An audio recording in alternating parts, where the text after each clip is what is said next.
Vladimir Ilyich Lenin. What is to be done? Burning questions of our movement. 4. The primitiveness of the economists and the organization of the revolutionaries. Dialog's assertions, which we have analyzed, that the economic struggle is the most widely applicable means of political agitation and that our task now is to lend the economic struggle itself a political character, etc., express the narrow view, not only of our political, but also of our organizational tasks. The economic struggle against the employers and the government does not at all require an all-Russia centralized organization, and hence this struggle can't never give rise to such an organization as will combine, in one general assault, all the manifestations of political opposition, protest, and indignation, an organization that will consist of professional revolutionaries and be led by the real political leaders of the entire people. This stands to reason. The character of any organization is naturally and inevitably determined by the content of its activity. Consequently, Dialog, by the assertions analyzed above, sanctifies and legitimizes not only narrowness of political activity, but also of organizational work. In this case, Dialog, as always, proves itself an organ whose consciousness yields to spontaneity, yet subservience to spontaneously developing forms of organization. Failure to realize the narrowness and primitiveness of our organizational work, of our handicraft methods in this most important sphere, failure to realize this, I say, is a veritable ailment from which our movement suffers. It is not an ailment that comes with decline, but one, of course, that comes with growth. It is however at the present time, when the wave of spontaneous indignation, as it were, is sweeping over us, leaders and organizers of the movement, that an irreconcilable struggle must be waged against all defense of backwardness, against any legitimation of narrowness in this matter.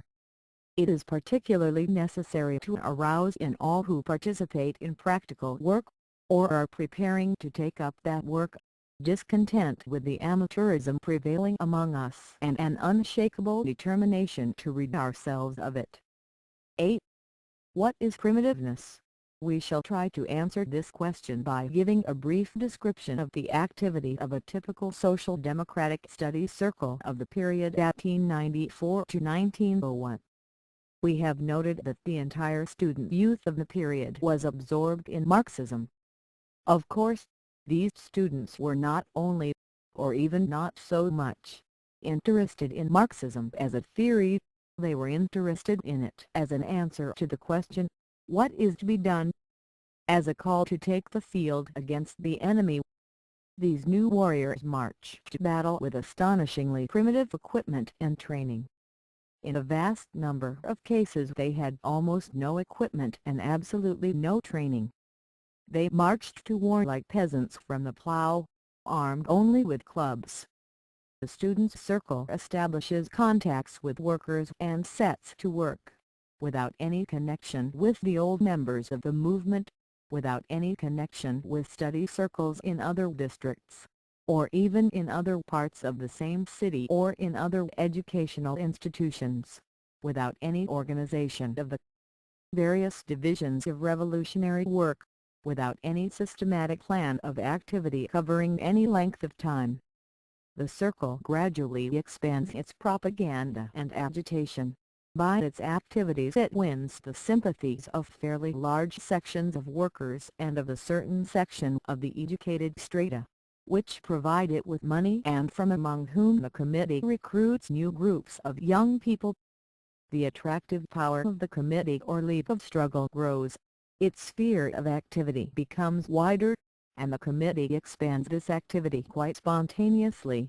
The very people who a year or a few months previously spoke at the students' circle gatherings and discussed the question, whether, who established and maintained contacts with the workers and wrote and published leaflets, now establish contacts with other groups of revolutionaries, procure literature, set to work to publish a local newspaper, begin to talk of organizing the demonstration, and finally turn to open warfare, which may, according to circumstances, take the form of issuing the first agitational leaflet or the first issue of a newspaper, or of organizing the first demonstration.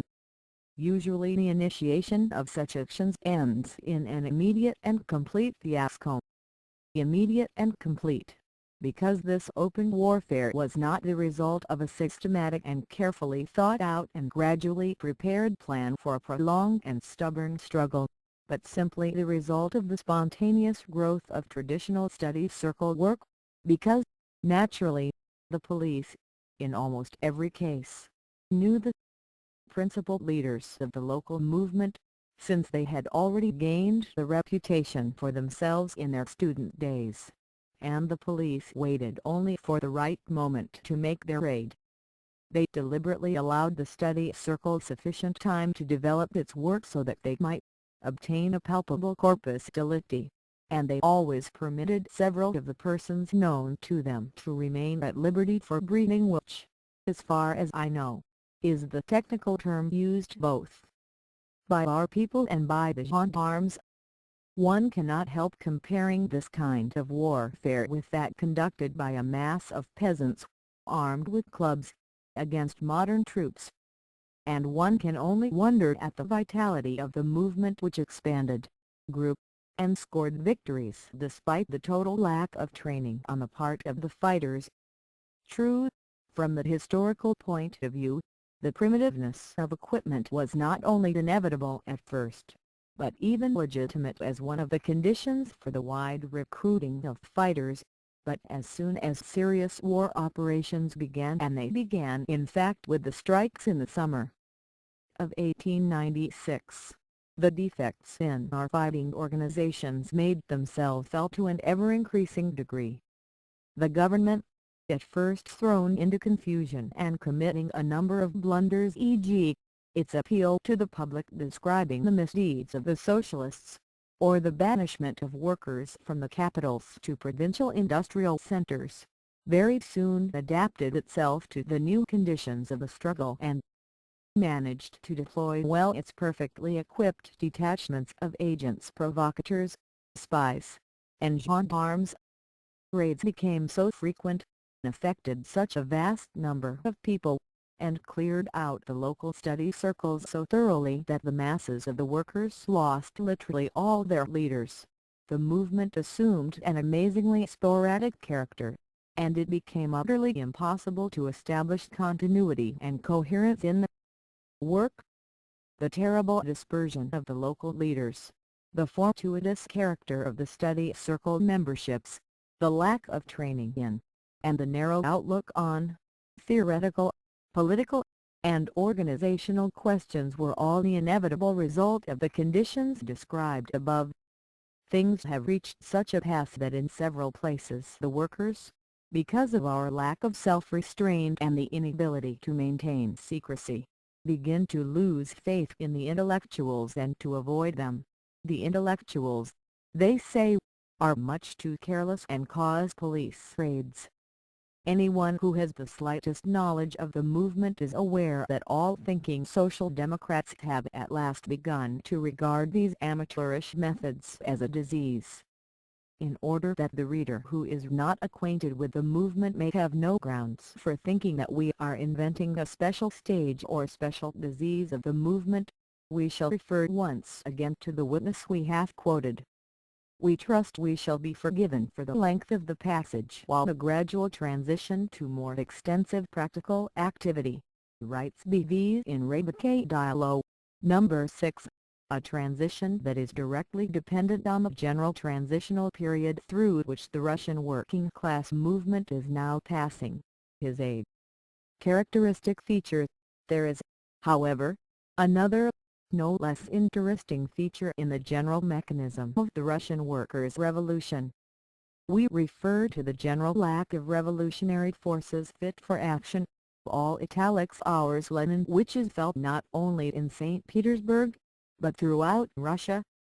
With the general revival of the working class movement, with the general development of the working masses, with the growing frequency of strikes, with the increasingly open mass struggle of the workers, and with the intensified government persecution, arrests, deportation, and exile, this lack of highly skilled revolutionary forces was becoming more and more marked and, without a doubt, cannot but affect the depth and the general character of the movement. Many strikes take place without any strong and direct influence upon them by the revolutionary organizations. A shortage of agitational leaflets and illegal literature is felt. The workers' study circles are left without agitators. In addition, there is a constant dearth of funds. In a word, the growth of the working class movement is outstripping the growth and development of the revolutionary organizations. The numerical strength of the active revolutionaries is too small to enable them to concentrate in their own hands the influence exercised upon the whole mass of discontented workers, or to give this discontent even the shadow of coherence and organization. The separate study circles, the separate revolutionaries, scattered, uncombined, do not represent the single, strong, and disciplined organization with proportionately developed parts. Admitting that the immediate organization of fresh study circles to replace those that have been broken up merely proves the vitality of the movement, but does not prove the existence of an adequate number of adequately prepared revolutionary workers. The author concludes the lack of practical training among the St. Petersburg revolutionaries is seen in the results of their work. The recent trials, especially that of the self-emancipation group and the labor against capital group, footnote 19, clearly showed that the young agitator, lacking a detailed knowledge of working class conditions and, consequently, of the conditions under which agitation can be carried on in a given factory, ignorant of the principles of secrecy, and understanding only the general principles of social democracy, if he does, is able to carry on his work for perhaps 4, 5, or 6 months. Then come arrests, which frequently lead to the breakup of the entire organization, or at all events, of part of it. The question arises, therefore, can the group conduct successful activity if its existence is measured by months? Obviously, the defects of the existing organizations cannot be wholly ascribed to the transitional period. Obviously, the numerical, and above all the qualitative, makeup of the functioning organizations is no small factor, and the first task our social democrats must undertake is that of effectively combining the organizations and making a strict selection of their membership. b. Primitiveness and economism. We must now deal with a question that has undoubtedly come to the mind of every reader.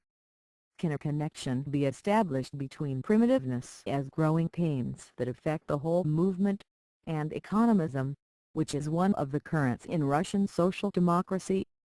We think that it can. Lack of practical training, of ability to carry on organizational work is certainly common to us all, including those who have from the very outset unswervingly stood for revolutionary Marxism. Of course, were it only lack of practical training, no one could blame the practical workers. But the term primitiveness embraces something more than lack of training. It denotes a narrow scope of revolutionary work generally, failure to understand that a good organization of revolutionaries cannot be built on the basis of such narrow activity, and lastly, and this is the main thing, attempts to justify this narrowness and to elevate it to a special theory, i.e., subservience to spontaneity on this question too. Once such attempts were revealed, it became clear that primitiveness is connected with economism and that we shall never rid ourselves of this narrowness of our organizational activity until we rid ourselves of economism generally, i.e., the narrow conception of Marxist theory, as well as of a role of social democracy, and of its political tasks. These attempts manifested themselves in a twofold direction. some began to say that the working masses themselves have not yet advanced the broad and militant political tasks which the revolutionaries are attempting to impose on them, that they must continue to struggle for immediate political demands, to conduct the economic struggle against the employers and the government. Footnote 1. And, naturally, corresponding to this struggle which is accessible to the mass movement, there must be an organization that will be accessible to the most untrained youth. Others, far removed from any theory of gradualness, said that it is possible and necessary to bring about a political revolution, but that this does not require building a strong organization of revolutionaries to train the proletariat in steadfast and stubborn struggle. All we need do is to snatch up our old friend, the accessible cudgel. To drop metaphor, it means that we must organize a general strike. Footnote 4. That we must stimulate the spiritless progress of the working class movement by means of excitative terror. Footnote 3. Both these trends, the opportunists and the revolutionists, bow to the prevailing amateurism. Neither believes that it can be eliminated. Neither understands our primary and imperative practical task to establish an organization of revolutionaries capable of lending energy, stability, and continuity to the political struggle. We have quoted the words of B.V. The growth of the working class movement is outstripping the growth and development of the revolutionary organizations. This valuable remark of a close observer Rebecca Dialog's comment on B.V.'s article has a twofold value for us. It shows that we were right in our opinion that the principal cause of the present crisis in Russian social democracy is the lack of the leaders, ideologists, revolutionaries, social democrats behind the spontaneous upsurge of the masses. It shows that all the arguments advanced by the authors of the Economist letter in Iskra, number 12, by Krzyzewski and by Martynov, as to the dangers of belittling the significance of the spontaneous element, of the drab everyday struggle, as to tactics as process, etc., are nothing more than a glorification and a defense of primitiveness. These people who cannot pronounce the word theoretician without a sneer, who describe their genuflections to common lack of training and backwardness as a sense for the realities of life, reveal in practice a failure to understand our most imperative practical tasks. To laggards they shout, "Keep in step! Don't run ahead!" To people suffering from a lack of energy and initiative in organizational work, from a lack of plans for wide and bold activity, they prate about tactics as process. The worst sin we commit is that we degrade our political and organizational tasks to the level of the immediate, palpable, concrete interests of the everyday economic struggle, yet they keep singing to us the same refrain: lend the economic struggle itself a political character. We repeat, this kind of thing displays as much sense for the realities of life as was displayed by the hero in the popular fable who cried out to a passing funeral procession, "Many happy returns of the day." Recall the matchless, truly Narcissus-like superciliousness with which these wiseacres lectured Plekhanov on the workers' circles generally sick. Being unable to cope with political tasks in the real and practical sense of the word, i.e., in the sense of the expedient and successful practical struggle for political demands. Rebecca Dialog's reply. p. 24. There are circles and circles, gentlemen. Circles of amateurs are not, of course, capable of coping with political tasks so long as they have not become aware of their amateurism and do not abandon it. If, besides this, these amateurs are enamored of their primitive methods, and insist on writing the word practical in italics, and imagine that being practical demands that one's tasks be reduced to the level of understanding of the most backward strata of the masses, then they are hopeless amateurs and, of course, certainly cannot in general cope with any political tasks. But a circle of leaders, of the type of Alexei Heavy and Mishkin, of Kulturin and Dialog, is capable of coping with political tasks in the genuine and most practical sense of the term, for the reason and to the extent that their impassioned propaganda meets with response among the spontaneously awakening masses, and their sparkling energy is answered and supported by the energy of the revolutionary class. Plekhanov was profoundly right, not only in pointing to this revolutionary class and proving that its spontaneous awakening was inevitable, but in setting even the workers' circles a great and lofty political task. But you referred to the mass movement that has sprung up since that time in order to degrade this task, to curtail the energy and scope of activity of the workers' circles. If you are not amateurs enamored of your primitive methods, what are you then? You boast that you are practical, but you fail to see what every Russian practical worker knows, namely, the miracles that the energy, not only of a circle, but even of an individual person is able to perform in the revolutionary cause. Or do you think that our movement cannot produce leaders like those of the 70s? If so, why do you think so? Because we lack training. But we are training ourselves. We will go on training ourselves, and we will be trained. Unfortunately, it is true that the surface of the stagnant waters of the economic struggle against the employers and the government is overgrown with fungus. People have appeared among us who kneel in prayer to spontaneity, gazing with awe, to take an expression from Plekhanov, upon the posterior of the Russian proletariat. But we will get rid of this fungus. The time has come when Russian revolutionaries, guided by a genuinely revolutionary theory, relying upon the genuinely revolutionary and spontaneously awakening class, can at long last, rise to full stature in all their giant strength.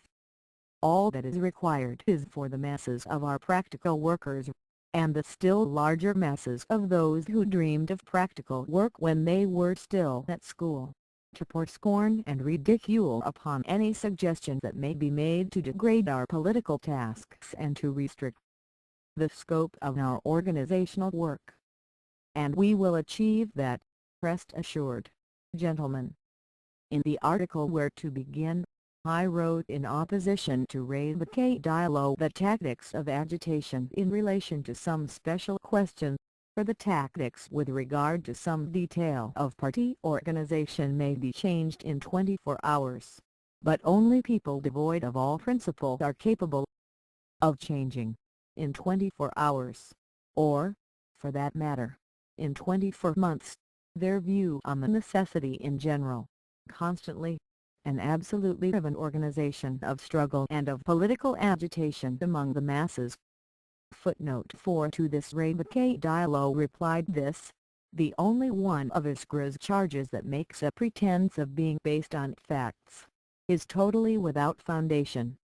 Readers of Revolutionary Dialog know very well that from the outset we not only called for political agitation, without waiting for the appearance of Iskra, saying at the same time that not only the workers' study circles, but also the mass working class movement could not regard as its first political task the overthrow of absolutism, but only the struggle for immediate political demands, and that the masses begin to understand immediate political demands after one, or at all events, after several strikes, but that with our publications which we furnished from abroad for the comrades working in Russia, we provided the only social democratic political and agitational material, and in this sole material you not only based the widest political agitation exclusively on the economic struggle, but you even went to the extent of claiming that this restricted agitation was the most widely applicable.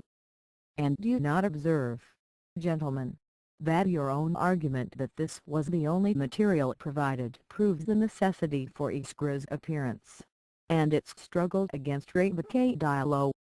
On the other hand, our publishing activity actually prepared the ground for the tactical unity of the party, unity in the conviction that tactics is a process of growth of party tasks that grow together with the party.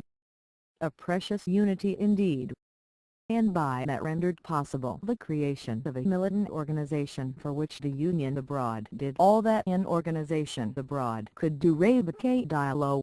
Note 10, page 15. The vain attempt at evasion. I would never dream of denying that you did all you possibly could. I have asserted and assert now that the limits of what is possible for you to do are restricted by the narrowness of your outlook. It is ridiculous to talk of a militant organization to fight for immediate political demands, or to conduct the economic struggle against the employers and the government. But if the reader wishes to see the pearls of economist infatuation with amateurism, he must, of course, turn from the eclectic and vacillating Dialog to the consistent and determined Economism. In its separate supplement, page 13, R.M. wrote now 2 words about the so-called revolutionary intelligentsia proper. True, on more than one occasion it has proved itself prepared to enter into determined battle with Tsarism. The unfortunate thing, however, is that our revolutionary intelligentsia, ruthlessly persecuted by the political police, imagined the struggle against the political police to be the political struggle against the autocracy. That is why, to this day, it cannot understand where the forces for the struggle against the autocracy are to be obtained. Truly matchless is the lofty contempt for the struggle against the police displayed by this worshipper in the worst sense of the word of the spontaneous movement. He is prepared to justify our inability to organize secret activity by the argument that with the spontaneous mass movement it is not at all important for us to struggle against the political police. Very few people indeed would subscribe to this appalling conclusion. To such an extent have our deficiencies in revolutionary organizations become a matter of acute importance. But if Martino, for example, refuses to subscribe to this, it will only be because he is unable, or lacks the courage, to think out his ideas to their logical conclusion. Indeed, does the task of advancing concrete demands by the masses, demands that promise palpable results, call for special efforts to create a stable, centralized, militant organization of revolutionaries? Cannot such a task be carried out even by masses that do not struggle against the political police at all? Could this task, moreover, be fulfilled if, in addition to the few leaders, it were not undertaken by such workers the overwhelming majority as are quite incapable of struggling against the political police? Such workers, average people of the masses, are capable of displaying enormous energy and self-sacrifice in strikes and in street battles with the police and the troops, and are capable in fact, are alone capable of determining the outcome of our entire movement. But the struggle against the political police requires special qualities. It requires professional revolutionaries. And we must see to it, not only that the masses advance concrete demands, but that the masses of the workers advance an increasing number of such professional revolutionaries. Thus, we have reached the question of the relation between an organization of professional revolutionaries and the labor movement pure and simple. Although this question has found little reflection in literature, it has greatly engaged us politicians in conversations and polemics with comrades who gravitate more or less towards economism. It is a question meriting special treatment. But before taking it up, let us offer one further quotation by way of illustrating our thesis on the connection between primitiveness and economism. In his reply, Mr. N. footnote 20 wrote, "The emancipation of labor group demands direct struggle against the government without first considering where the material forces for this struggle are to be obtained, and without indicating the path of the struggle." Emphasizing the last words, The author adds the following footnote to the word path: "This cannot be explained by purposes of secrecy, because the program does not refer to a plot but to a mass movement, and the masses cannot proceed by secret paths." Can we conceive of a secret strike? Can we conceive of secret demonstrations and petitions?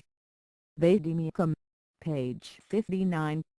Thus, the author comes quite close to the question of the material forces organizers of strikes and demonstrations and to the paths of the struggle, but, nevertheless, is still in a state of consternation, because he worships the mass movement, i.e., he regards it as something that relieves us of the necessity of conducting revolutionary activity and not as something that should encourage us and stimulate our revolutionary activity.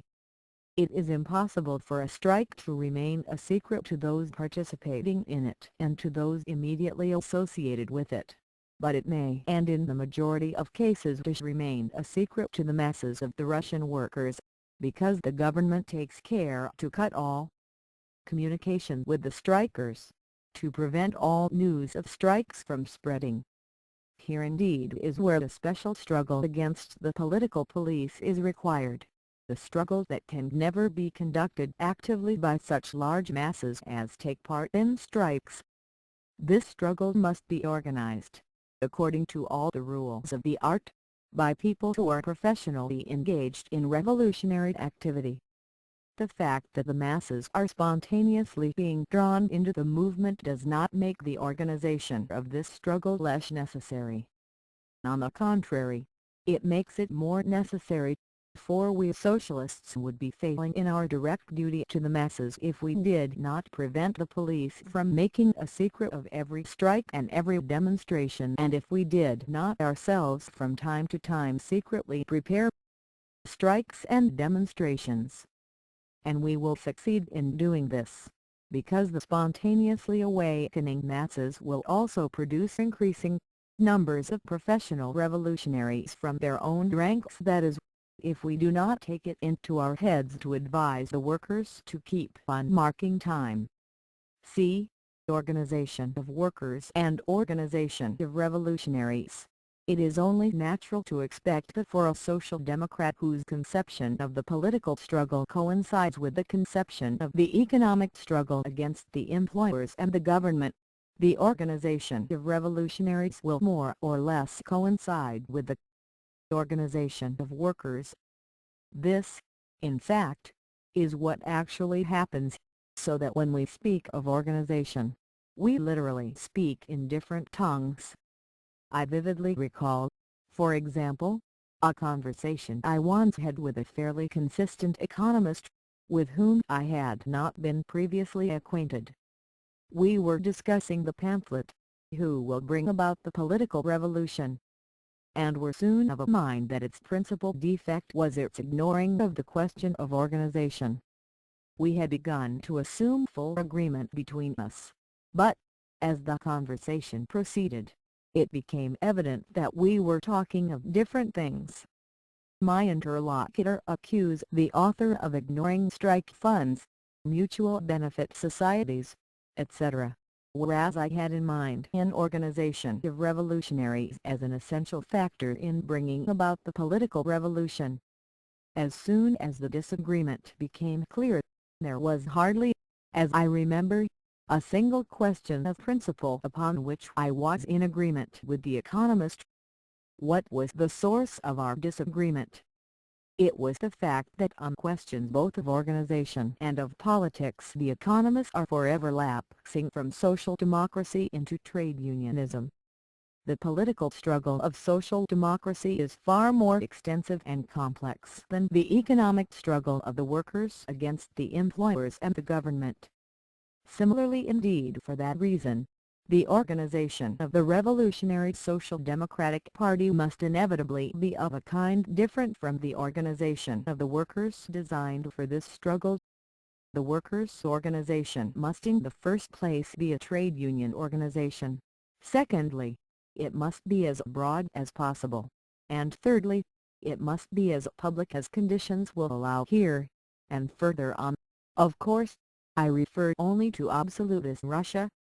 On the other hand, the organization of the revolutionaries must consist first and foremost of people who make revolutionary activity their profession, for which reason I speak of the organization of revolutionaries, meaning revolutionary social democrats. In view of this common characteristic of the members of such an organization, all distinctions as between workers and intellectuals, not to speak of distinctions of trade and profession, in both categories, must be effaced. Such an organization must perforce not be very extensive and must be as secret as possible. Let us examine this threefold distinction. In countries where political liberty exists, the distinction between a trade union and a political organization is clear enough, as is the distinction between trade unions and social democracy. The relations between the latter and the former will naturally vary in each country according to historical, legal, and other conditions. They may be more or less close, complex, etc. In our opinion, they should be as close and as little complicated as possible, but there can be no question in free countries of the organization of trade unions coinciding with the organization of the Social Democratic Party. In Russia, however, the yoke of the autocracy appears at first glance to obliterate all distinctions between the Social Democratic organization and the workers' associations, since all workers' associations and all study circles are prohibited, and since the principal manifestation and weapon of the workers' economic struggle, the strike, is regarded as a criminal and sometimes even as a political offense. Conditions in our country, therefore, on the one hand, strongly impel the workers engaged in economic struggle to concern themselves with political questions, and, on the other, they impel social democrats to confound trade unionism with social democracy, and our Krzyzewskis, Martinois, and company, while diligently discussing the first kind of impulsion, fail to notice the second. Indeed, picture to yourselves people who are immersed 99% in the economic struggle against the employers and the government. Some of them will never, during the entire course of their activity from 4 to 6 months, be impelled to think of the need for a more complex organization of revolutionaries. Others, perhaps, will come across the fairly widely distributed Bernsteinian literature, from which they will become convinced of the profound importance of the forward movement of the drab everyday struggle. Still others will be carried away, perhaps, by the seductive idea of showing the world a new example of close and organic contact with the proletarian struggle, contact between the trade union and the social democratic movements. Such people may argue that the later the country enters the arena of capitalism and, consequently, of the working class movement, the more the socialists in that country may take part in, and support, the trade union movement, and the less the reason for the existence of non-social democratic trade unions. So far the argument is fully correct. Unfortunately, however, some go beyond that and dream of a complete fusion of social democracy with trade unionism. We shall soon see, from the example of the rules of the St. Petersburg League of Struggle, what a harmful effect such dreams have upon our plans of organization. The workers' organizations for the economic struggle should be trade union organizations. Every social democratic worker should as far as possible assist and actively work in these organizations. But, while this is true, it is certainly not in our interest to demand that only social democrats should be eligible for membership in the trade unions, since that would only narrow the scope of our influence upon the masses. Let every worker who understands the need to unite for the struggle against the employers and the government join the trade unions. The very aim of the trade unions would be impossible of achievement if they did not unite all who have attained at least this elementary degree of understanding, if they were not very broad organizations. The broader these organizations, the broader will be our influence over them, an influence due not only to the spontaneous development of the economic struggle, but to the direct and conscious effort of the socialist trade union members to influence their comrades. But a broad organization cannot apply methods of strict secrecy, since this demands far greater training than is required for the economic struggle.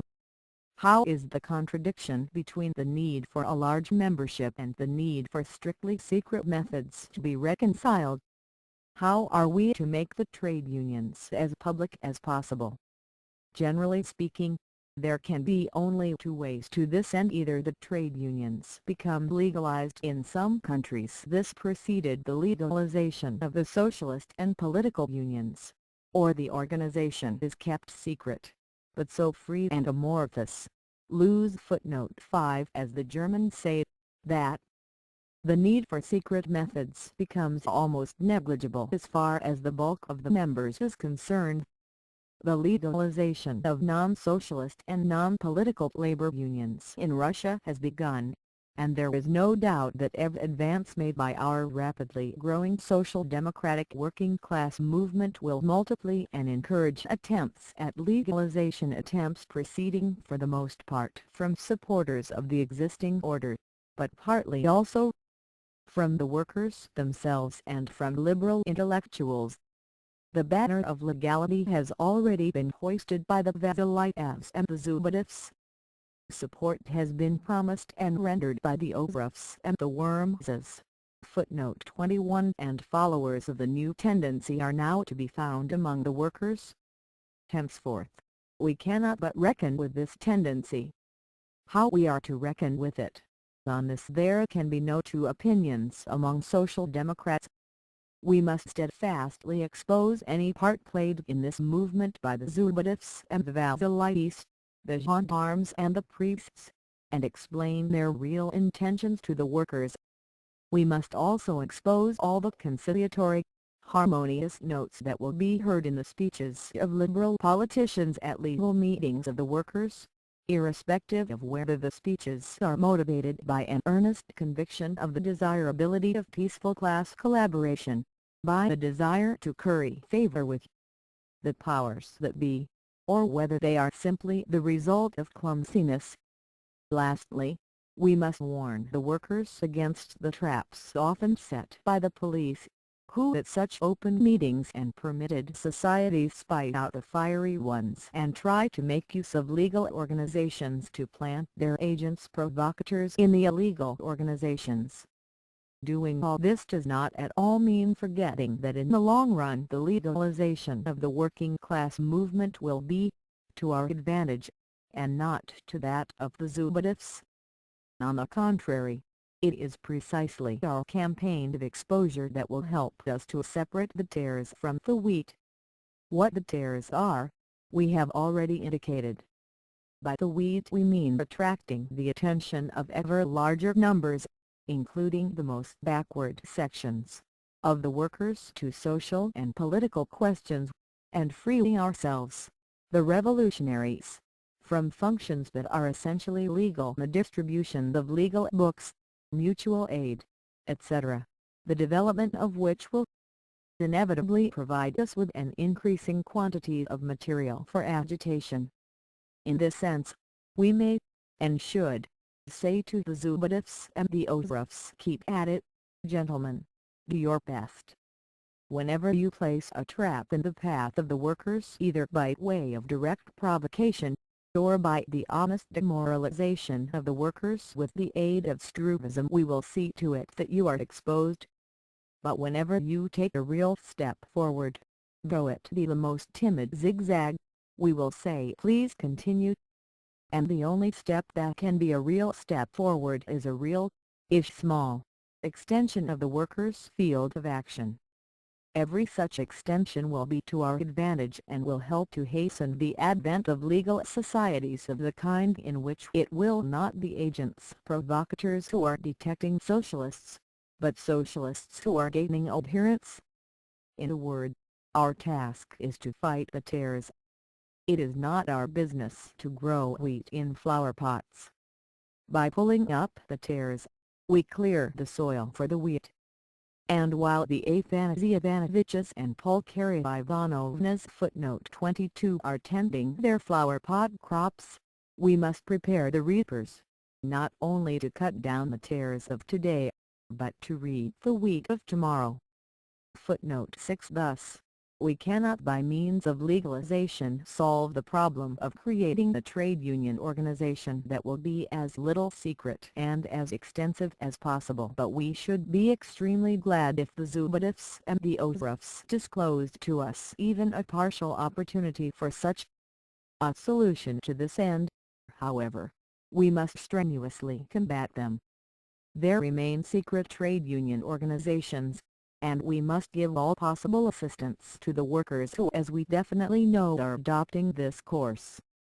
Trade union organizations not only can be of tremendous value in developing and consolidating the economic struggle, but can also become a very important auxiliary to political agitation and revolutionary organization. In order to achieve this purpose, and in order to guide the nascent trade union movement in the channels desired by social democracy, we must first understand clearly the absurdity of the plan of organization the St. Petersburg economists have been nursing for nearly 5 years. That plan is set forth in the Rules for a Workers' Mutual Benefit Fund of July 1897, Listock Robotnikov, number 9-10, page 46. Taken from Rabikovia Missel, number 1, as well as in the Rules for a Trade Union Workers' Organization of October 1900, special leaflet printed in St. Petersburg and referred to in Discro, number 1. Both these sets of rules have one main shortcoming: they set up a broad workers' organization in a rigidly specified structure and confound it with the organization of revolutionaries. Let us take the last mentioned set of rules, since it is drawn up in greater detail. The body consists of 52 paragraphs. 23 deal with the structure, the method of functioning, and the competence of the workers' circles, which are to be organized in every factory the maximum of 10 persons and which elect central factory groups. The central group, says paragraph 2, observes all that goes on in its factory or workshop and keeps a record of events. The central group presents to subscribers the monthly financial account, part 17, etc. 10 paragraphs are devoted to the district organization, and 19 to the highly complex interconnection between the Committee of the Workers' Organization and the Committee of the St. Petersburg League of Struggle, elected representatives of each district, and of the executive groups of propagandists, groups for maintaining contact with the provinces, and with the organization abroad, groups for managing stores, publications, and funds. Social democracy equals executive groups in relation to the economic struggle of the workers. It would be difficult to show more glaringly how the economists' ideas deviate from social democracy to trade unionism, and how alien to them is any idea that a social democrat must concern himself first and foremost with an organization of revolutionaries capable of guiding the entire proletarian struggle for emancipation. To talk of the political emancipation of the working class and of the struggle against Tsarist despotism, and at the same time to draft rules like these, means to have no idea whatsoever of the real political tasks of social democracy.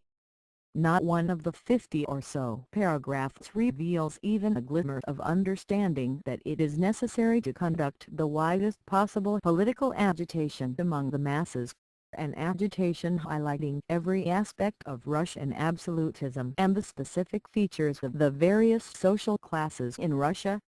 Rules like these are of no use even for the achievement of trade union, let alone political, aims, since trade unions are organized by trades, of which no mention is made. But most characteristic, perhaps, is the amazing top-heaviness of the whole system, which attempts to bind each single factory and its committee by a permanent string of uniform and ludicrously petty rules and a three-stage system of election. Hemmed in by the narrow outlook of economism, the mind is lost in details that positively reek of red tape and bureaucracy. In practice, of course, 3/4 of the clauses are never applied. On the other hand, a secret organization of this kind, with its central group in each factory, makes it very easy for the gendarmes to carry out raids on a vast scale. The Polish comrades have passed through a similar phase in their movement, with everybody enthusiastic about the extensive organization of workers' benefit funds, but they very quickly abandoned this idea when they saw that such organizations only provided rich harvests for the gendarmes. If we have in mind broad workers' organizations, and not widespread arrests, if we do not want to provide satisfaction to the gendarmes, we must see to it that these organizations remain without any rigid formal structure. But will they be able to function in that case? Let us see what the functions are, to observe all that goes on in the factory and keep a record of events. Part 2 of the rules. Do we really require a formally established group for this purpose? Could not the purpose be better served by correspondence conducted in the illegal papers without the setting up of special groups? To lead the struggles of the workers for the improvement of their workshop conditions. Part 3. This, too, requires no set organizational form. Any sensible agitator can in the course of ordinary conversation gather what the demands of the workers are and transmit them to a narrow not a broad organization of revolutionaries for expression in a leaflet. To organize a fund, to which subscriptions of 2 kopecks per ruble footnote 7 should be made. Part 9 and then to present to subscribers the monthly financial account. Part 17. To expel members who fail to pay their contributions. Part 10, and so forth. Why, this is a very paradise for the police, for nothing would be easier for them than to penetrate into such a secrecy of a central factory fund, confiscate the money, and arrest the best people. Would it not be simpler to issue 1 kopeck or 2 kopeck coupons bearing the official stamp of a well-known very narrow and very secret organization, or to make collections without coupons of any kind and to print reports in a certain agreed code in an illegal paper? The object would thereby be attained, but it would be 100 times more difficult for the gendarmes to pick up clues.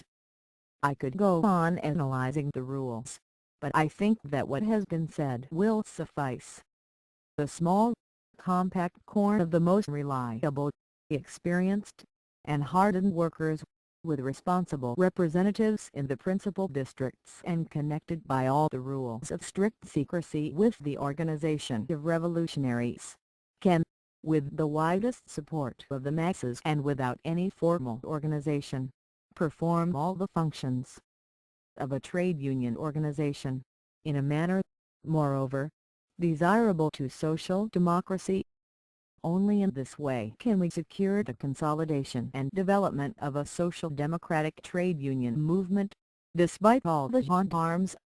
It may be objected that an organization which is so loose that it is not even definitely formed, and which has not even an enrolled and registered membership, cannot be called an organization at all. Perhaps so. Not the name is important.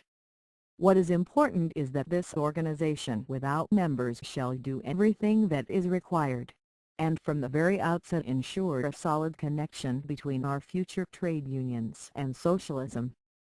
Only an incorrigible utopian would have a broad organization of workers, with elections, reports, universal suffrage, etc., under the autocracy. The moral to be drawn from this is simple. If we begin with the solid foundation of a strong organization of revolutionaries, we can ensure the stability of the movement as a whole and carry out the aims both of social democracy and of trade unions proper. If, however, we begin with a broad workers' organization, which is supposedly most accessible to the masses but which is actually most accessible to the gendarmes and makes revolutionaries most accessible to the police. We shall achieve neither the one aim nor the other. We shall not eliminate our rule of thumb methods, and, because we remain scattered and our forces are constantly broken up by the police, we shall only make trade unions of the Zubadov and Ozarov type the more accessible to the masses. What, properly speaking, should be the functions of the organization of revolutionaries? We shall deal with this question in detail.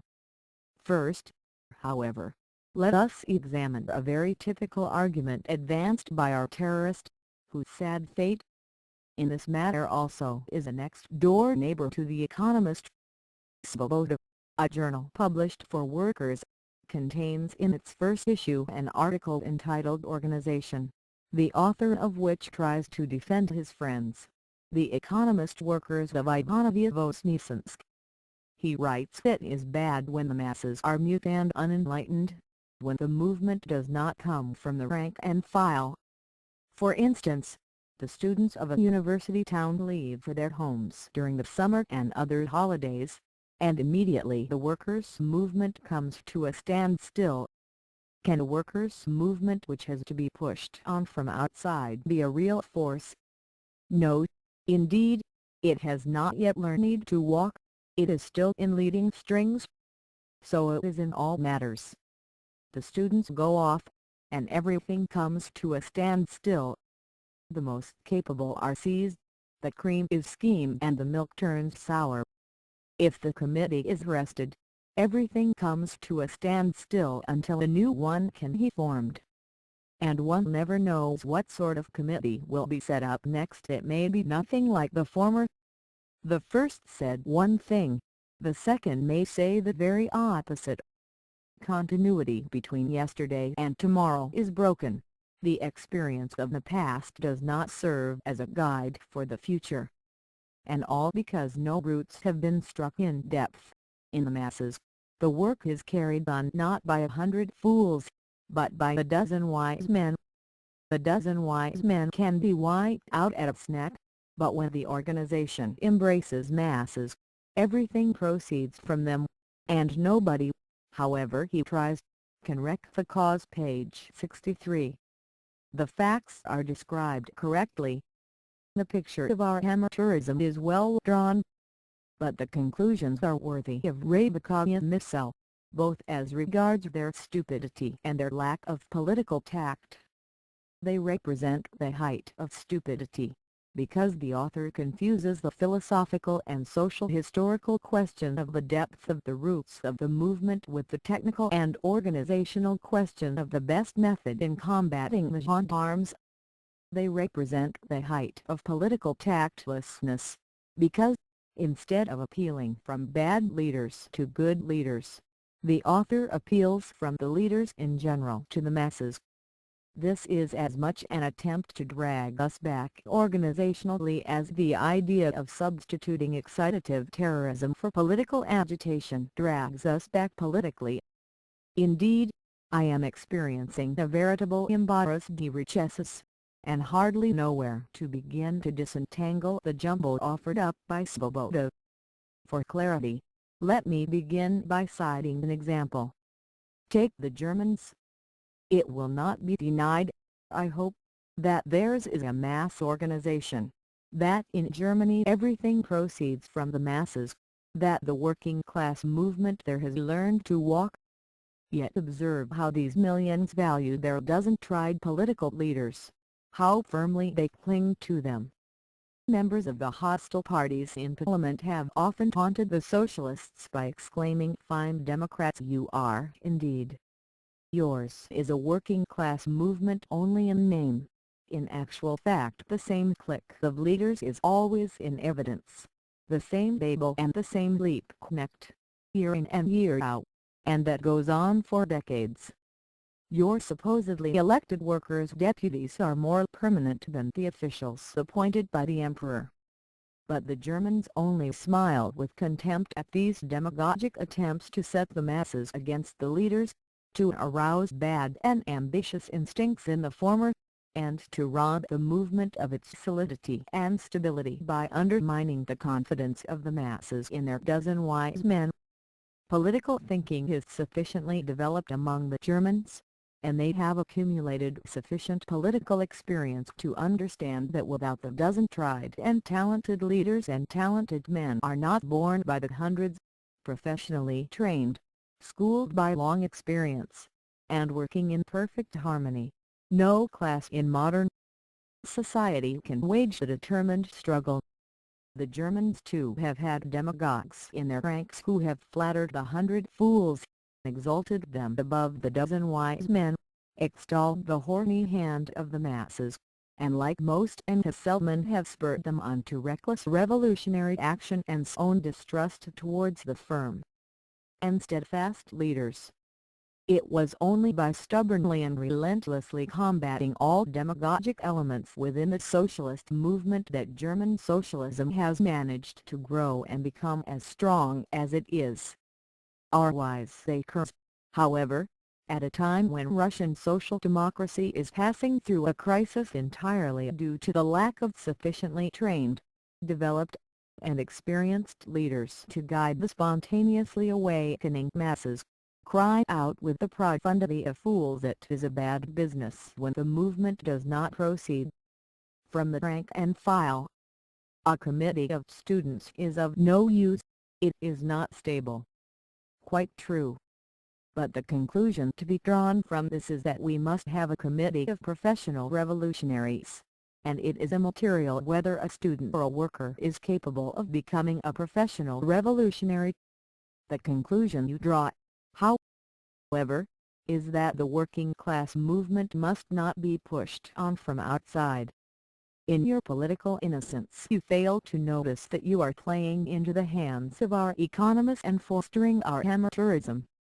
Wherein, may I ask, did our students push on our workers? In the sense that the student brought to the worker the fragments of political knowledge he himself possesses, the crumbs of socialist ideas he has managed to acquire for the principal intellectual diet of the present-day student. Legal Marxism could furnish only the rudiments, only scraps of knowledge. There has never been too much of such pushing on from outside. On the contrary, there has so far been all too little of it in our movement, for we have been stewing too assiduously in our own juice. We have bowed far too slavishly to the elementary economic struggle of the workers against the employers and the government. We professional revolutionaries must and will make it our business to engage in this kind of pushing on 100 times more forcibly than we have done hitherto. But the very fact that you select so hideous a phrase as pushing on from outside, the phrase which cannot but rouse in the workers, at least in the workers who are as unenlightened as you yourselves, a sense of distrust towards all who bring them political knowledge and revolutionary experience from outside, which cannot but rouse in them an instinctive desire to resist all such people, proves you to be demagogues. And demagogues are the worst enemies of the working class. And, please don't hasten howling about my uncomradely methods of debating. I have not the least desire to doubt the purity of your intentions. As I have said, one may become a demagogue out of sheer political innocence. But I have shown that you have descended to demagogy, and I will never tire of repeating that demagogues are the worst enemies of the working class. The worst enemies, because they arouse base instincts in the masses, because the unenlightened worker is unable to recognize his enemies in men who represent themselves, and sometimes sincerely so, as his friends. The worst enemies, because in the period of disunity and vacillation, when our movement is just beginning to take shape, nothing is easier than to employ demagogic methods to mislead the masses, who can realize their error only later by bitter experience.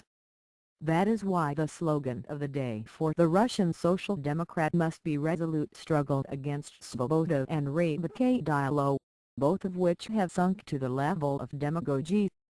We shall deal with this further in greater detail. Footnote 8. A dozen wise men can be more easily wiped out than 100 fools. This wonderful truth, for which the 100 fools will always applaud you, appears obvious only because in the very midst of the argument you have skipped from one question to another. You began by talking and continued to talk of the unearthing of a committee, of the unearthing of an organization, and now you skip to the question of unearthing the movement's roots in their depths. The fact is, of course, that our movement cannot be unearthed, for the very reason that it has countless thousands of roots deep down among the masses, but that is not the point at issue. As far as deep roots are concerned, we cannot be unearthed even now, despite all our amateurism, and yet we all complain, and cannot but complain, that the organizations are being unearthed, and as a result it is impossible to maintain continuity in the movement. But since you raise the question of organizations being unearthed and persist in your opinion, I assert that it is far more difficult to unearth a dozen wise men than 100 fools. This position I will defend, no matter how much you instigate the masses against me for my anti-democratic views, etc. As I have stated repeatedly, by wise men, in connection with organization, I mean professional revolutionaries, irrespective of whether they have developed from among students or working men. I assert 1. That no revolutionary movement can endure without a stable organization of leaders maintaining continuity. 2. That the broader the popular mass drawn spontaneously into the struggle, which forms the basis of the movement and participates in it, the more urgent the need for such an organization, and the more solid this organization must be, for it is much easier for all sorts of demagogues to sidetrack the more backward sections of the masses. 3. That such an organization must consist chiefly of people professionally engaged in revolutionary activity, for that in an autocratic state, the more we confine the membership of such an organization to people who are professionally engaged in revolutionary activity and who have been professionally trained in the art of combating the political police, the more difficult will it be to unearth the organization, and 5. The greater will be the number of people from the working class and from the other social classes who will be able to join the movement and perform active work in it. I invite our economists, terrorists, and economist terrorists footnote 9 to confute these propositions. At the moment, I shall deal only with the last 2 points. The question as to whether it is easier to wipe out a dozen wise men or 100 fools reduces itself to the question, above considered, whether it is possible to have a mass organization when the maintenance of strict secrecy is essential. We can never give a mass organization that degree of secrecy without which there can be no question of persistent and continuous struggle against the government. To concentrate all secret functions in the hands of as small a number of professional revolutionaries as possible does not mean that the latter will do the thinking for all and that the rank and file will not take an active part in the movement. On the contrary, the membership will promote increasing numbers of the professional revolutionaries from its ranks, for it will know that it is not enough for a few students and for a few working men waging the economic struggle together in order to form a committee, but that it takes years to train oneself to be a professional revolutionary, and the rank and file will think, not only of amateurish methods, but of such training. Centralization of the secret functions of the organization by no means implies centralization of all the functions of the movement. Active participation of the widest masses in the illegal press will not diminish because a dozen professional revolutionaries centralize the secret functions connected with this work. On the contrary, it will increase tenfold. In this way, and in this way alone, shall we ensure that reading the illegal press, writing for it, and to some extent even distributing it, will almost cease to be secret work, for the police will soon come to realize the folly and impossibility of judicial and administrative red tape. Procedure over every copy of a publication that is being distributed in the thousands. This holds not only for the press, but for every function of the movement, even for demonstrations. The active and widespread participation of the masses will not suffer; on the contrary, it will benefit by the fact that a dozen experienced revolutionaries, trained professionally no less than the police, will centralize all the secret aspects of the work: the drawing up of leaflets, the working out of approximate plans, and the appointing of bodies of leaders for each urban district, for each institution, etc.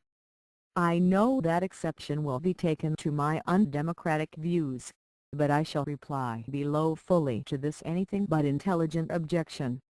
Centralization of the most secret functions in an organization of revolutionaries will not diminish, but rather increase the extent and enhance the quality of the activity of a large number of other organizations that are intended for a broad public and are therefore as loose and as non-secret as possible, such as workers' trade unions, workers' self-education circles and circles for reading illegal literature, and socialist, as well as democratic, circles among all other sections of the population, etc., etc.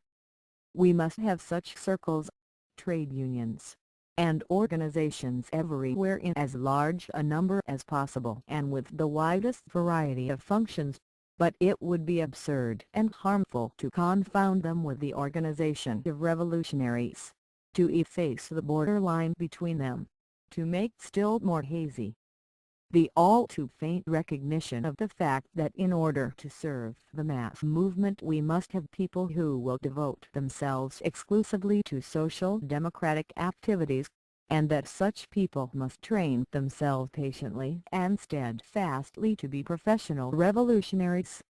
Yes, this recognition is incredibly dim. Our worst sin with regard to organization consists in the fact that by our primitiveness we have lowered the prestige of revolutionaries in Russia. The person who is flabby and shaky on questions of theory, who has a narrow outlook, who pleads the spontaneity of the masses as an excuse for his own sluggishness, who resembles a trade union secretary more than a spokesman of the people, who is unable to conceive of a broad and bold plan that would command the respect even of opponents, and who is inexperienced and clumsy in his own professional art, the art of combating the political police, such a man is not a revolutionary, but a wretched amateur. Let no active worker take offense at these frank remarks, for as far as insufficient training is concerned, I apply them first and foremost to myself. I used to work in a study circle footnote 23 that set itself very broad, all-embracing tasks, and all of us, members of that circle, suffered painfully and acutely from the realization that we were acting as amateurs at a moment in history when we might have been able to say, bearing a well-known statement, give us an organization of revolutionaries, and we will overturn Russia. The more I recall the burning sense of shame I then experienced, the bitterer become my feelings towards those pseudo-social democrats whose preachings bring disgrace on the calling of the revolutionary, who fail to understand that our task is not to champion the degrading of the revolutionary to the level of an amateur, but to raise the amateurs to the level of revolutionaries. D. The scope of organizational work. We have heard BV tell us about the lack of revolutionary forces fit for action, which is felt not only in St. Petersburg, but throughout Russia. Hardly anyone will dispute this fact. But the question is, how is it to be explained? BV writes, we shall not go into an explanation of the historical causes of this phenomenon. We shall merely state that a society, demoralized by prolonged political reaction and split by past and present economic changes, promotes from its own ranks an extremely small number of persons fit for revolutionary work. that the working classes produce revolutionary workers who to some extent reinforce the ranks of the illegal organizations, but that the number of such revolutionaries is inadequate to meet the requirements of the times. This is all the more so because the worker who spends 11.5 hours a day in the factory is in such a position that he can, in the main, perform only the functions of an agitator. But propaganda and organization, the delivery and reproduction of illegal literature, the issuance of leaflets, etc., are duties which must necessarily fall mainly upon the shoulders of an extremely small force of intellectuals. Dialog, number 6, pages 38 to 39. On many points we disagree with BVs, particularly with those we have emphasized, which most saliently reveal that, although weary of our amateurism as if every thinking practical worker, BV cannot find the way out of this intolerable situation because he is weighted down by economism. The fact is that society produces very many persons fit for the cause, but we are unable to make use of them all. The critical, transitional state of our movement in this respect may be formulated as follows: there are no people, yet there is a mass of people. There is a mass of people, because the working class and increasingly varied social strata, year after year, produce from their ranks an increasing number of discontented people who desire to protest, who are ready to render all the assistance they can in the struggle against absolutism, the intolerableness of which, though not yet recognized by all, is more and more acutely sensed by increasing masses of the people. At the same time, we have no people, because we have no leaders, no political leaders, no talented organizers capable of arranging extensive and at the same time uniform and harmonious work that would employ all forces, even the most inconsiderable.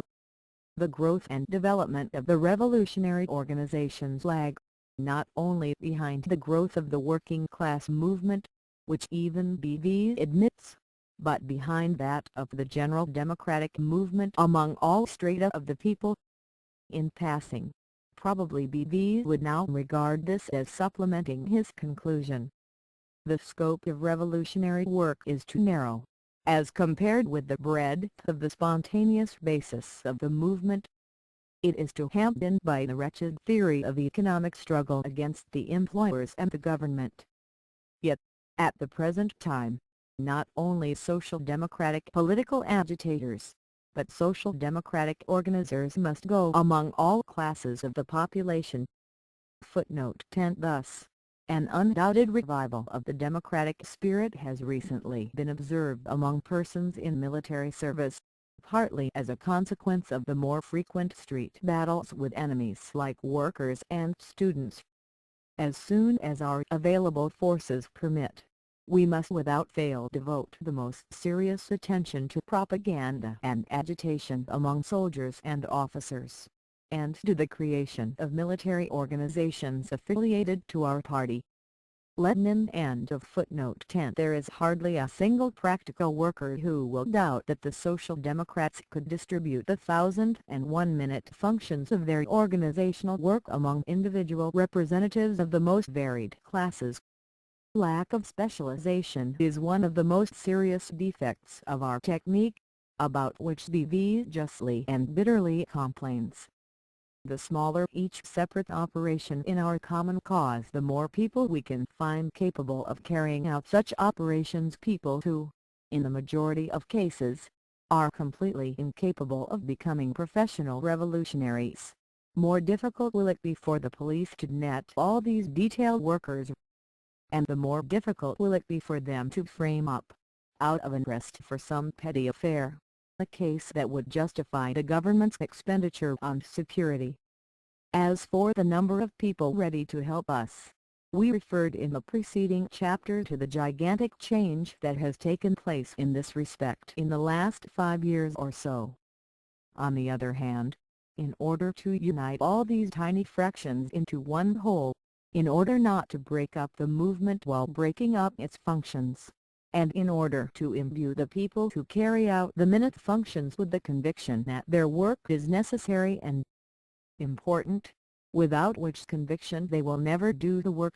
Footnote 11. I recall that once a comrade told me of a factory inspector who wanted to help the Social Democrats, and actually did, but complained bitterly that he did not know whether his information reached the proper revolutionary center, how much his help was really required, and what possibilities there were for utilizing his small and petty services. Every practical worker can, of course, cite many similar instances in which our primitiveness deprived us of allies. These services, each small in itself, but invaluable when taken in the mass, could and would be rendered to us by office employees and officials, not only in factories, but in the postal service, on the railways, in the customs, among the nobility, among the clergy, and in every other walk of life, including even the police and the court. Had we a real party, the real militant organization of revolutionaries, we would not make undue demands on every one of these aids. We would not hasten always and invariably to bring them right into the very heart of our illegality, but, on the contrary, we would husband them most carefully and would even train people especially for such functions, bearing in mind that many students could be of much greater service to the party as its holding some official post than as short-term revolutionaries. But, I repeat, only an organization that is firmly established and has no lack of active forces would have the right to apply such tactics. Lenin. End of footnote 11. It is necessary to have a strong organization of tried revolutionaries. The more secret such an organization is, the stronger and more widespread will be the confidence in the party. As we know, in time of war, it is not only of the utmost importance to imbue one's own army with confidence in its strength, but it is important also to convince the enemy and all neutral elements of this strength. Friendly neutrality may sometimes decide the issue. If such an organization existed, one built up on a firm theoretical foundation and possessing a social democratic organ, we should have no reason to fear that the movement might be diverted from its path by the numerous outside elements that are attracted to it. On the contrary, it is precisely at the present time, with amateurism prevalent, that we see many social democrats leaning towards that credo and only imagining that they are social democrats. In a word, specialization necessarily presupposes centralization, and in turn imperatively calls for it. But B.V. himself, who has so excellently described the necessity for specialization, underestimates its importance, in our opinion, in the second part of the argument we have quoted. The number of working-class revolutionaries is inadequate, he says.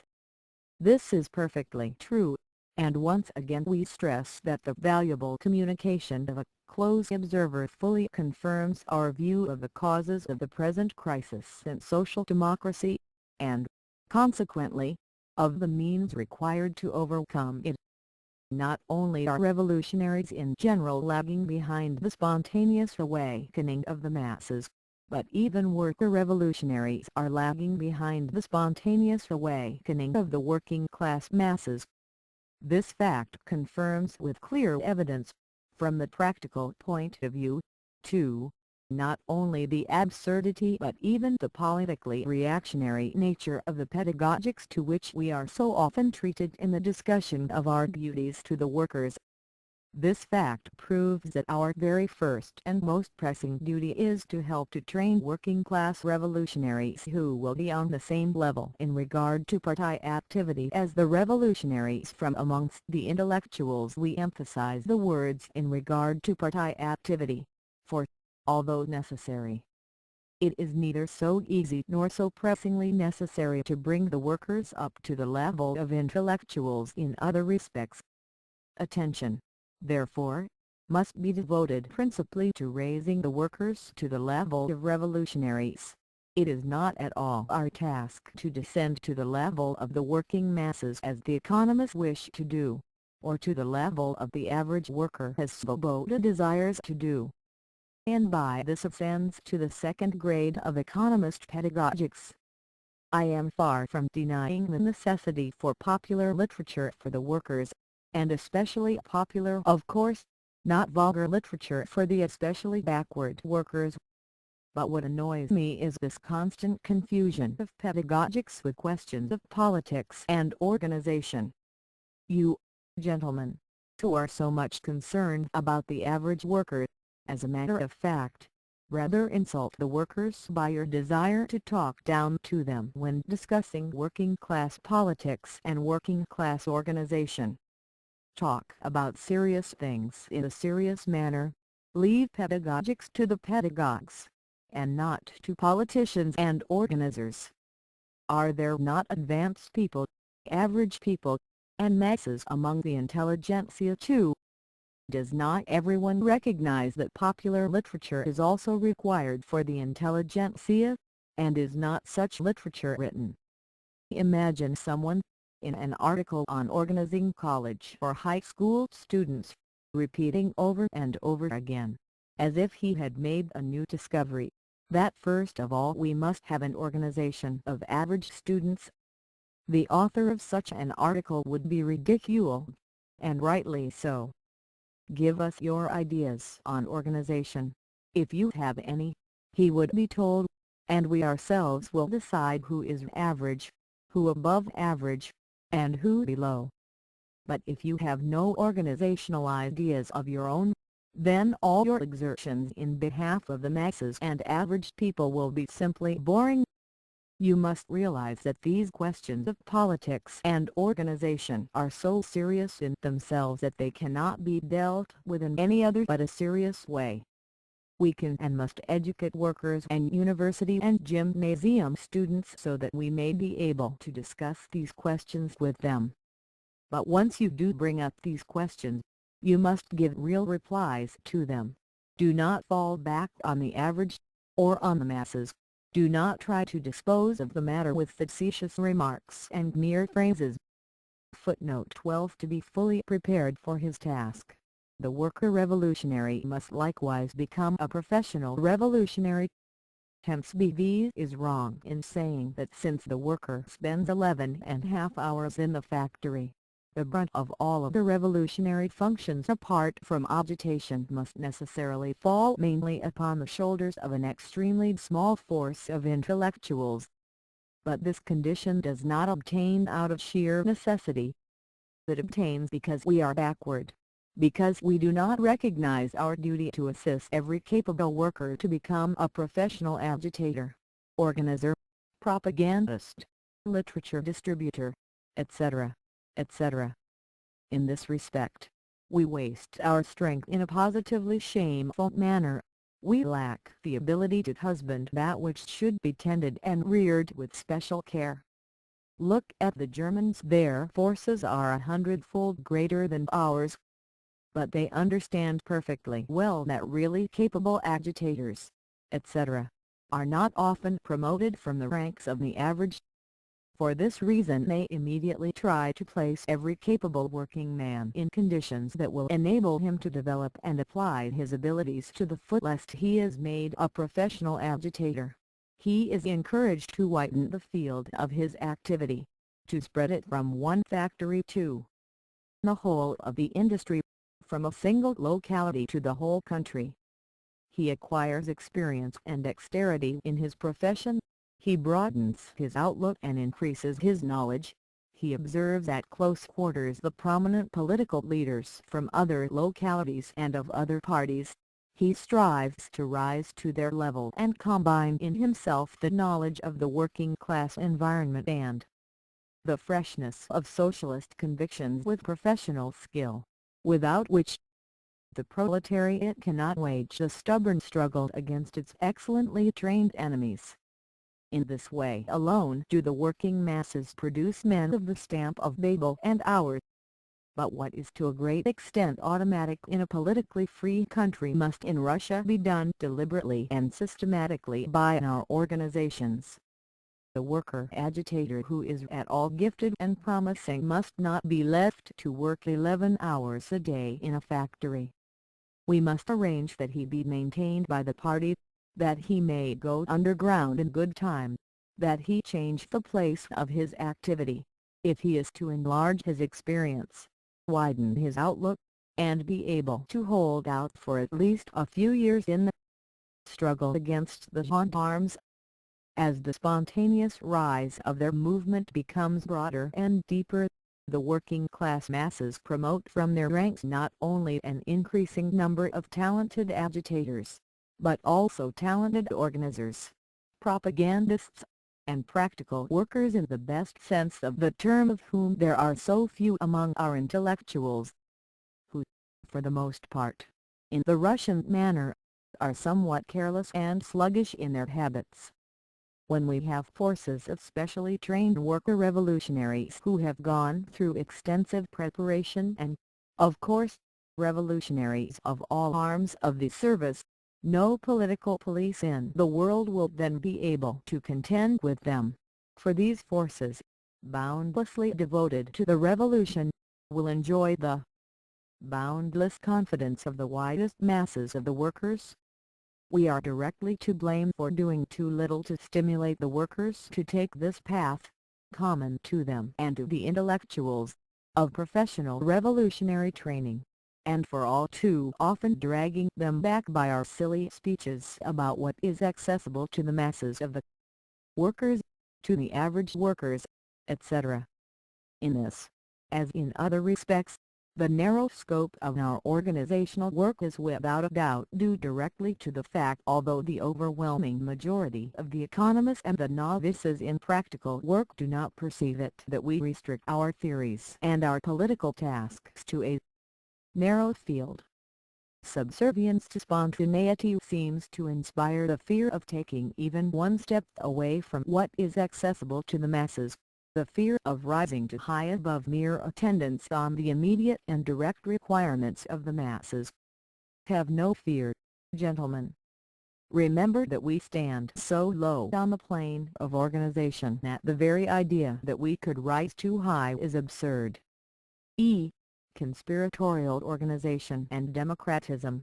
Yet there are many people among us who are so sensitive to the voice of life that they fear it more than anything in the world, and charge the adherents of the views here expounded with following a Narodnya-Volia line, with failing to understand democratism, etc. These accusations, which, of course, have been echoed by Revolutionary Dialog, need to be dealt with. The writer of these lines knows very well that the St. Petersburg Economists leveled a charge of Narodnya-Volia tendencies also against Revolutionary Gazeta, which is quite understandable when one compares it with Revolutionary Missile. We were not in the least surprised, therefore, when, soon after the appearance of Iskra, a comrade informed us that the so-called Democrats in the town of X described Iskra as a Narodnya-Volia organ. We, of course, were flattered by this accusation, for what decent social democrat has not been accused by the economists of being a Narodnya-Volia sympathizer? These accusations are the result of a twofold misunderstanding. First, the history of the revolutionary movement is so little known among us that the name Narodnya-Volia is used to denote any idea of a militant centralized organization which declares determined war upon Tsarism. But the magnificent organization that the revolutionaries had in the 70s, and that should serve us as a model, was not established by the Narodnya-Volia, but by the Zemlya-Volia, which split up into the Conspiratorial and the Narodnya-Volia. Consequently, to regard the militant revolutionary organization as something specifically Narodnya-Volia in character is absurd both historically and logically, for no revolutionary trend, if it seriously thinks of struggle, can dispense with such an organization. The mistake the Narodnaya Volia committed was not in striving to enlist all the discontented in the organization and to direct this organization to resolute struggle against the autocracy. On the contrary, that was its great historical merit. The mistake was in relying on a theory which in substance was not the revolutionary theory at all, and the Narodnaya Volia members either did not know how, or were unable, to link their movement inseparably with the class struggle in the developing capitalist society. Only a gross failure to understand Marxism or an understanding of it in the spirit of Struvism could prompt the opinion that the rise of a mass, spontaneous working class movement relieves us of the duty of creating as good an organization of revolutionaries as the Zemlya I Volia had, or, indeed, an incomparably better one. On the contrary, this movement imposes the duty upon us, for the spontaneous struggle of the proletariat will not become its genuine class struggle until this struggle is led by a strong organization of revolutionaries. Secondly, many people, including apparently the Krzyzewski Dialog, number 10, page 18, misunderstand the polemics that Social Democrats have always waged against the conspiratorial view of the political struggle. We have always protested, and will, of course, continue to protest against confining the political struggle to conspiracy. Footnote 13. But this does not, of course, mean that we deny the need for a strong revolutionary organization. Thus, in the pamphlet mentioned in the preceding footnote B, after the polemics against reducing the political struggle to a conspiracy, the description is given as a social democratic ideal of an organization so strong as to be able to resort to rebellion and to every other form of attack, in order to deliver a smashing blow against absolutism. Footnote 14. In form, such a strong revolutionary organization in an autocratic country may also be described as a conspiratorial organization, because the French word conspiration is the equivalent of the Russian word zagovor conspiracy, and such an organization must have the utmost secrecy. Secrecy is such a necessary condition for this kind of organization that all the other conditions, number and selection of members, functions, etc., must be made to conform to it. It would be extremely naive indeed, therefore, to fear the charge that we Social Democrats desire to create a conspiratorial organization. Such a charge should be as flattering to every opponent of economism as the charge of following the Narodnaya Volia line. The objection may be raised that such a powerful and strictly secret organization, which concentrates in its hands all the threads of secret activities, an organization which of necessity is centralized, may too easily rush into a premature attack, may thoughtlessly intensify the movement before the growth of political discontent. The intensity of the ferment and anger of the working class, etc., have made such an attack possible and necessary. Our reply to this is, speaking abstractly, it cannot be denied, of course, that a militant organization may thoughtlessly engage in battle, which may end in a defeat entirely avoidable under other conditions. But we cannot confine ourselves to abstract reasoning on such a question, because every battle bears within itself the abstract possibility of defeat, and there is no way of reducing this possibility except by organized preparation for battle. If, however, we proceed from the concrete conditions at present obtaining in Russia, we must come to the positive conclusion that a strong revolutionary organization is absolutely necessary precisely for the purpose of giving stability to the movement and of safeguarding it against the possibility of making thoughtless attacks. Precisely at the present time, when no such organization yet exists, and when the revolutionary movement is rapidly and spontaneously growing, we already observe two opposite extremes which, as is to be expected, meet. These are the utterly unsound economism and the preaching of moderation, and the equally unsound excitative terror, which strives artificially to call forth symptoms of the end of the movement, which is developing and strengthening itself, when this movement is as yet nearer to the start than to the end. Visa Sublic. In Sortion. Number 2-3, page 353. And the instance of Revolutionary Dialog shows that there exist social democrats who give way to both these extremes. This is not surprising, for, apart from other reasons, the economic struggle against the employers and the government can't never satisfy revolutionaries, and opposite extremes will therefore always appear here and there. Only a centralized, militant organization that consistently carries out a social democratic policy, that satisfies, so to speak, all revolutionary instincts and strivings, can safeguard the movement against making thoughtless attacks and prepared attacks that hold out the promise of success. A further objection may be raised, that the views on organization here expounded contradict the democratic principle. Now, while the earlier accusation was specifically Russian in origin, this one is specifically foreign in character. And only in organization abroad the Union of Russian Social Democrats abroad was capable of giving its editorial board instructions like the following organizational principle.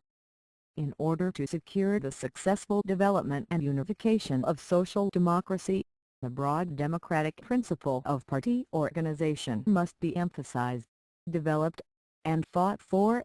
This is particularly necessary in view of the anti-democratic tendencies that have revealed themselves in the ranks of our Party 2 conferences.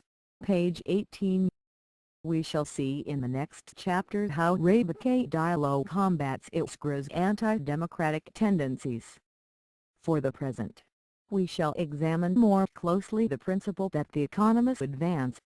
Everyone will probably agree that the broad democratic principle presupposes the two following conditions: first, full publicity, and secondly, election to all offices. It would be absurd to speak of democracy without publicity, moreover, without a publicity that is not limited to the membership of the organization. We call the German Socialist Party a democratic organization because all its activities are carried out publicly. Even its party congresses are held in public. But no one would call an organization democratic that is hidden from everyone but its members by a veil of secrecy. What is the use, then, of advancing the broad democratic principle when the fundamental condition for this principle cannot be fulfilled by a secret organization? The broad principle proves itself simply to be a resounding but hollow phrase. Moreover, it reveals a total lack of understanding of the urgent tasks of the moment in regard to organization. Everyone knows how great the lack of secrecy is among the broad masses of our revolutionaries. We have heard the bitter complaints of BV on this score and his absolutely just demand for a strict selection of members. Revolutionary Dialog, number 6, page 42. Yet, persons who boast a keen sense of realities urge, in a situation like this, not the strictest secrecy and the strictest, consequently, more restricted selection of members, but the broad democratic principle. This is what you call being wide of the mark. Nor is the situation any better with regard to the second attribute of democracy, the principle of election. In politically free countries, this condition is taken for granted. They are members of the party who accept the principles of the party program and render the party all possible support, reads Clause 1 of the rules of the German Social Democratic Party. Since the entire political arena is as open to the public view as is a theater stage to the audience, this acceptance or non-acceptance, support or opposition, is known to all from the press and from public meetings. Everyone knows that a certain political figure began in such and such a way, passed through such and such an evolution, behaved in a trying moment in such and such a manner, and possesses such and such qualities. Consequently, all party members, knowing all the facts, can elect or refuse to elect this person to a particular party office. The general control in the literal sense of the term exercise over every act of a party man in the political field brings into existence an automatically operating mechanism which produces what in biology is called the survival of the fittest.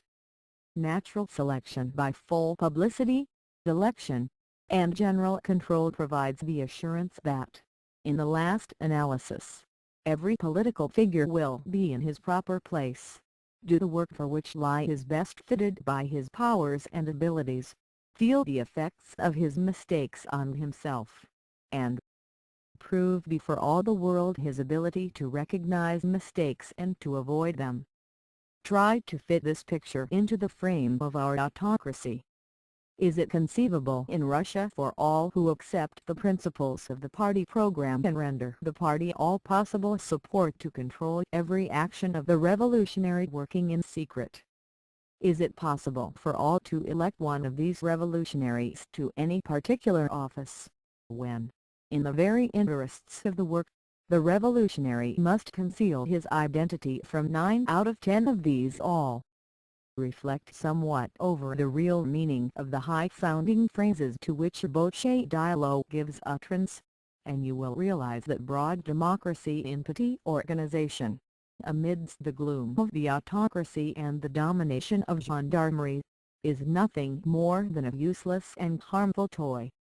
It is a useless toy because, in point of fact, no revolutionary organization has ever practiced, or could practice, broad democracy, however much it may have desired to do so. It is a harmful toy because any attempt to practice a broad democratic principle will simply facilitate the work of the police in carrying out large-scale raids, will perpetuate the prevailing primitiveness, and will divert the thoughts of the practical workers from the serious and pressing task of training themselves to become professional revolutionaries, to that of drawing up detailed paper rules for election systems. Only abroad, where very often people with no opportunity for conducting really active work gather, could this playing at democracy develop here and there, especially in small groups. To show the unseemliness of Revolutionary Dialog's favorite trick of advancing the plausible principle of democracy in revolutionary affairs, we shall again summon the witness. This witness, Y. Serebryakov, editor of the London magazine, Nakanon, has a soft spot for Revolutionary Dialog and is filled with a great hatred for Plekhanov and the Plekhanovites. In its articles on the split in the Union of Russian Social Democrats abroad, Nakanon definitely sided with Revolutionary Dialog and poured a stream of petty abuse upon Plekhanov. All the more valuable, therefore, is this witness in the question at issue. In Nakanon for July number 7, 1899, an article entitled Concerning the Manifesto of the Self-Emancipation of the Workers' Group, Serebryakov argued that it was indecent to talk about such things as self-deception, leadership, and the so-called Areopagus in a serious revolutionary movement, and, inter alia, wrote Mishkin, Rogashev, Zhubov, Mikhailov, Peralskaya, Figner, and others never regarded themselves as leaders, and no one ever elected or appointed them as such, although in actuality, they were leaders, because, in the propaganda period, as well as in the period of the struggle against the government, they took the brunt of the work upon themselves. They went into the most dangerous places, and their activities were the most fruitful. They became leaders, not because they wished it, but because the comrades surrounding them had confidence in their wisdom, in their energy, in their loyalty. To be afraid of some kind of Areopagus if it is not feared, why write about it? That would arbitrarily govern the movement is far too naive. Who would pay heed to it? We ask the reader, in what way does the Areopagus differ from anti-democratic tendencies? And is it not evident that Rebecca Dialog's plausible organizational principle is equally naive and indecent? Naive, because no one would pay heed to the Areopagus, or people with anti-democratic tendencies, if the comrades surrounding them had no confidence in their wisdom, energy, and loyalty. Indecent, because it is a demagogic sally calculated to play on the conceit of some, on the ignorance of others regarding the actual state of our movement, and on the lack of training and the ignorance of the history of the revolutionary movement on the part of still others. The only serious organizational principle for the active workers of our movement should heed the strictest secrecy, the strictest selection of members, and the training of professional revolutionaries. Given these qualities, something even more than democratism would be guaranteed to us, namely, complete, comradely, mutual confidence among revolutionaries. This is absolutely essential for us, because there can be no question of replacing it by general democratic control in Russia. It would be a great mistake to believe that the impossibility of establishing real democratic control renders the members of the revolutionary organization beyond control altogether. They have not the time to think about toy forms of democratism within a close and compact body of comrades in which complete, mutual confidence prevails, but they have a lively sense of their responsibility, knowing as they do from experience that an organization of real revolutionaries will stop at nothing to rid itself of an unworthy member. Moreover, there is a fairly well-developed public opinion in Russian and international revolutionary circles which has a long history behind it, and which sternly and ruthlessly punishes every departure from the duties of comradeship and democratism. Real and not toy democratism certainly forms a component part of the conception of comradeship.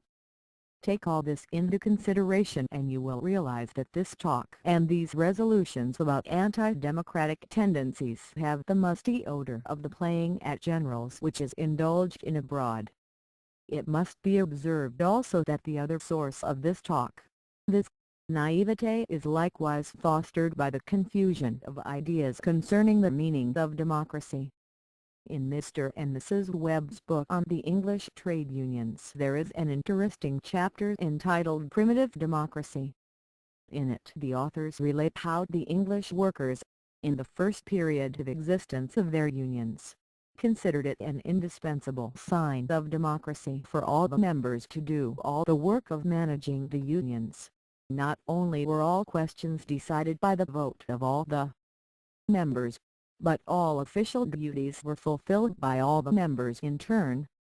A long period of historical experience was required for workers to realize the absurdity of such a conception of democracy and to make them understand the necessity for representative institutions, on the one hand, and for full-time officials, on the other.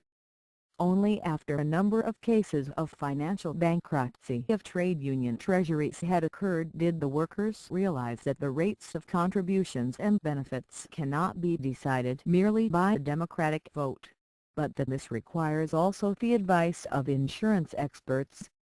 Let us take also Kautsky's book on Parliamentarism and Legislation by the People. There we find that the conclusions drawn by the Marxist theoretician coincide with the lessons learned from many years of practical experience by the workers who organized spontaneously. Kautsky strongly protests against Rittinghausen's primitive conception of democracy. He ridicules those who in the name of democracy demand that popular newspapers shall be edited directly by the people. He shows the need for professional journalists, parliamentarians, etc., for the social democratic leadership of the proletarian class struggle. He attacks the socialism of anarchists and literateurs who in their striving for effect expel direct legislation by the whole people, completely failing to understand that this idea can be applied only relatively in modern society. Those who have performed practical work in our movement know how widespread the primitive conception of democracy is among the masses of the students and workers. It is not surprising that this conception penetrates also into rules of organizations and into literature. The economists of the Bernsteinian persuasion included in their rules the following 10. All affairs affecting the interests of the whole of the union organization shall be decided by a majority vote of all its members. The economists of the terrorist persuasion repeat after them. The decisions of the committee shall become effective only after they have been referred to all the circles. Svoboda, number 1, page 67. Observe that this proposal for a widely applied referendum is advanced in addition to the demand that the whole of the organization be built on an elective basis. We would not, of course, on this account condemn practical workers who have had too few opportunities for studying the theory and practice of real democratic organizations. But when Dialog, which lays claim to leadership, confines itself, under such conditions, to a resolution on broad democratic principles, can this be described as anything but a mere striving for effect? F. Local and all Russia work.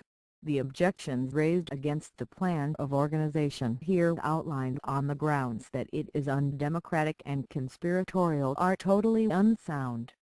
Nevertheless, there remains a question which is frequently put and which deserves detailed examination. This is the question of the relations between local work and all Russia work. Fears are expressed that the formation of a centralized organization may shift the center of gravity from the former to the latter, damage the movement through weakening our contacts with the working masses and the continuity of local agitation generally.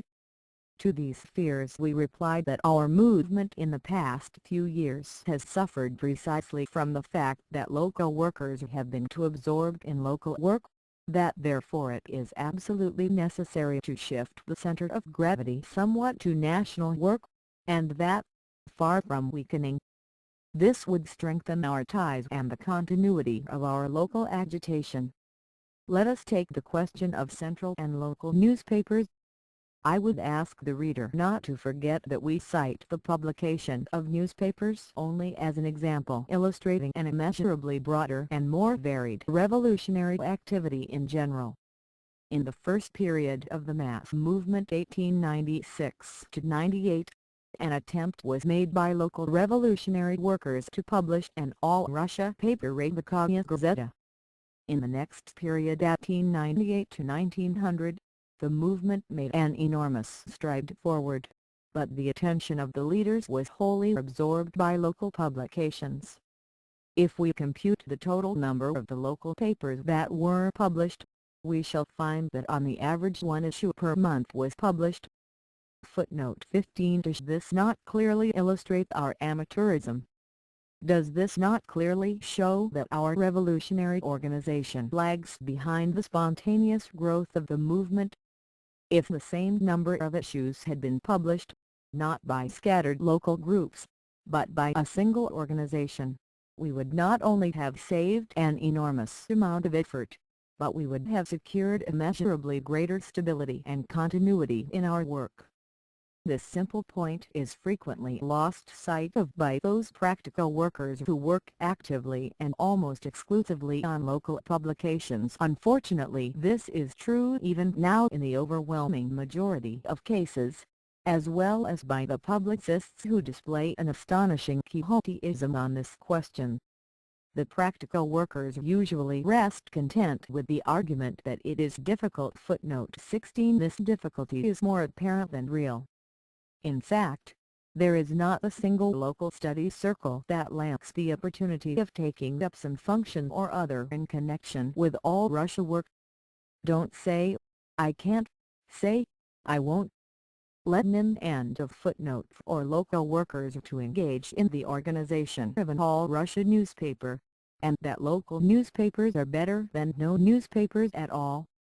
This argument is, of course, perfectly just, and we, no less than any practical worker, appreciate the enormous importance and usefulness of local newspapers in general. But not this is the point. The point is, can we not overcome the fragmentation and primitiveness that are so glaringly expressed in the 30 issues of local newspapers that have been published throughout Russia in the course of 2.5 years? Do not restrict yourselves to the indisputable, but to general statement about the usefulness of local newspapers generally. Have the courage frankly to admit their negative aspects revealed by the experience of 2.5 years. This experience has shown that under the conditions in which we work, these local newspapers prove, in the majority of cases, to be unstable in their principles, devoid of political significance, extremely costly in regard to expenditure of revolutionary forces, and totally unsatisfactory from a technical point of view. Have in mind, of course, not the technique of printing, but the frequency and regularity of publication. These defects are not accidental, they are the inevitable outcome of the fragmentation which, on the one hand, explains the predominance of local newspapers in the period under review, and, on the other, is fostered by this predominance. It is positively beyond the strength of a separate local organization to raise its newspaper to the level of a political organ maintaining stability of principles. It is beyond its strength to collect and utilize sufficient material to shed light on the whole of our political life.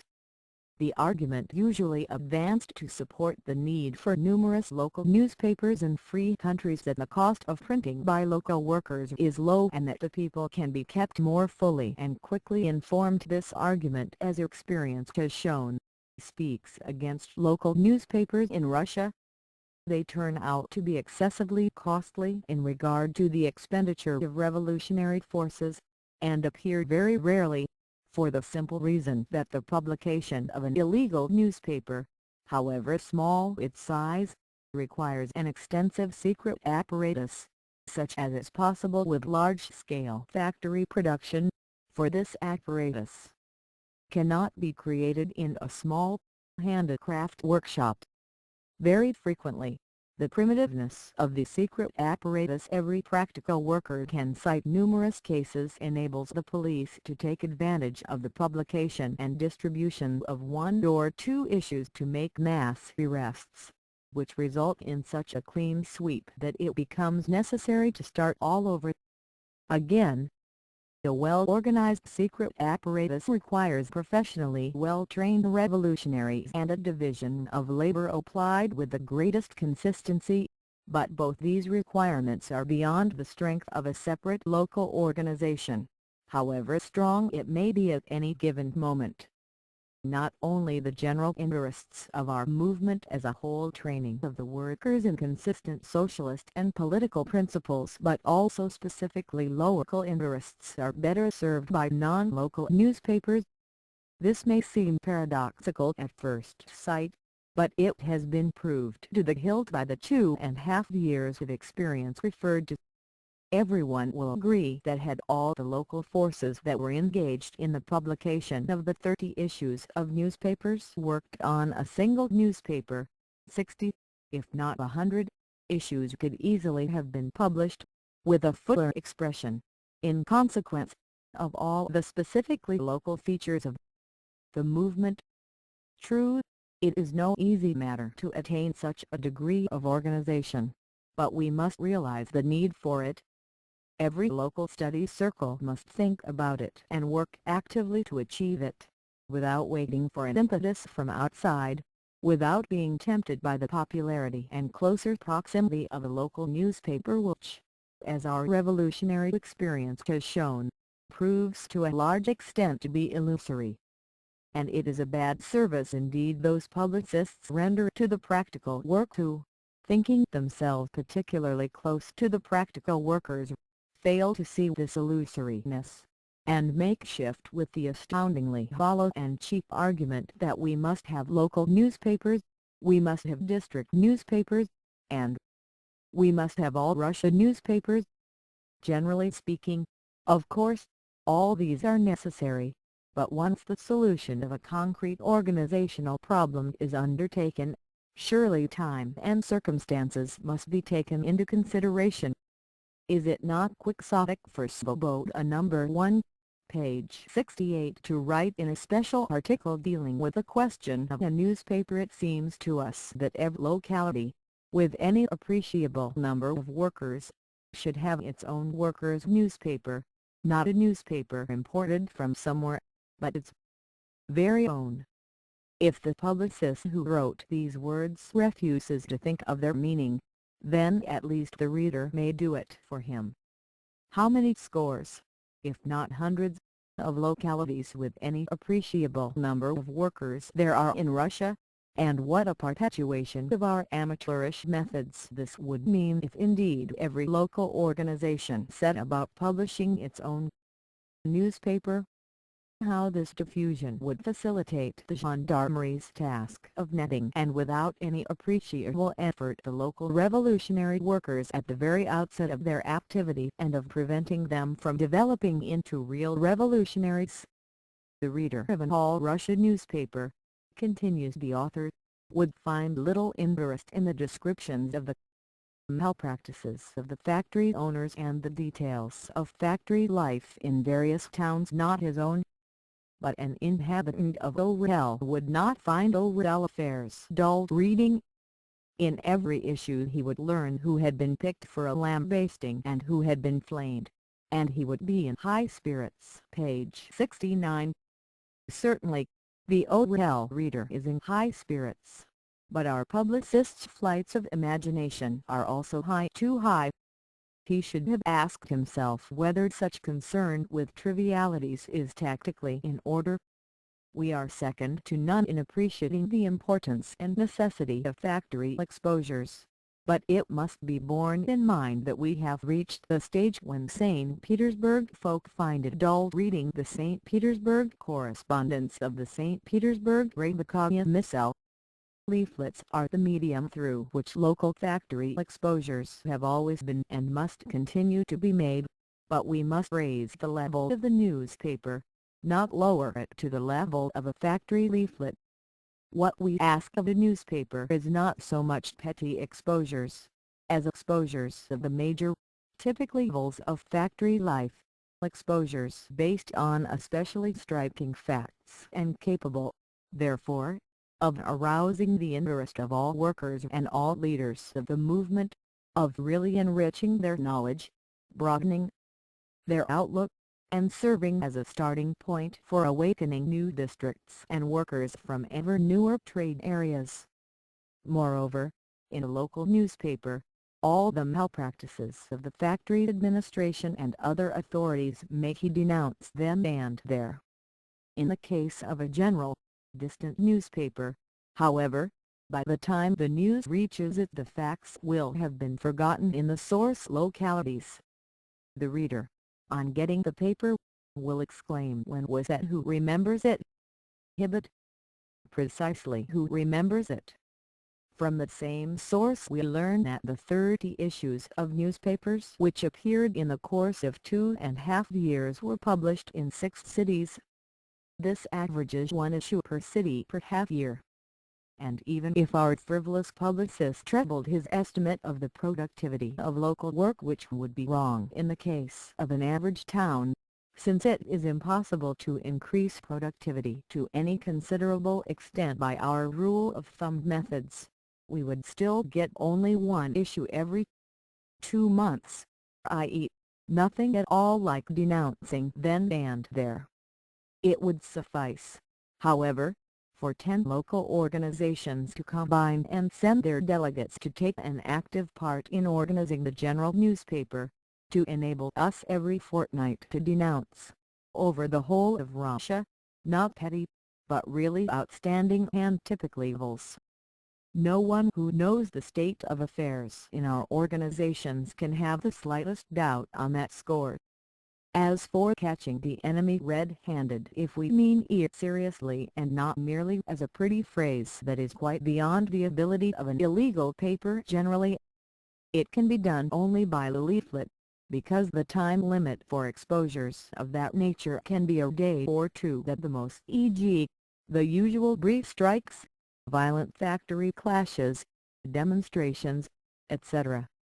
The workers' life not only at the factory, but also in the city, continues our author, rising from the particular to the general, with a strict consistency that would have done honor to Boris Krzyzewski himself, and he refers to matters like municipal councils, municipal hospitals, municipal schools, and demands that workers' newspapers should not ignore municipal affairs in general.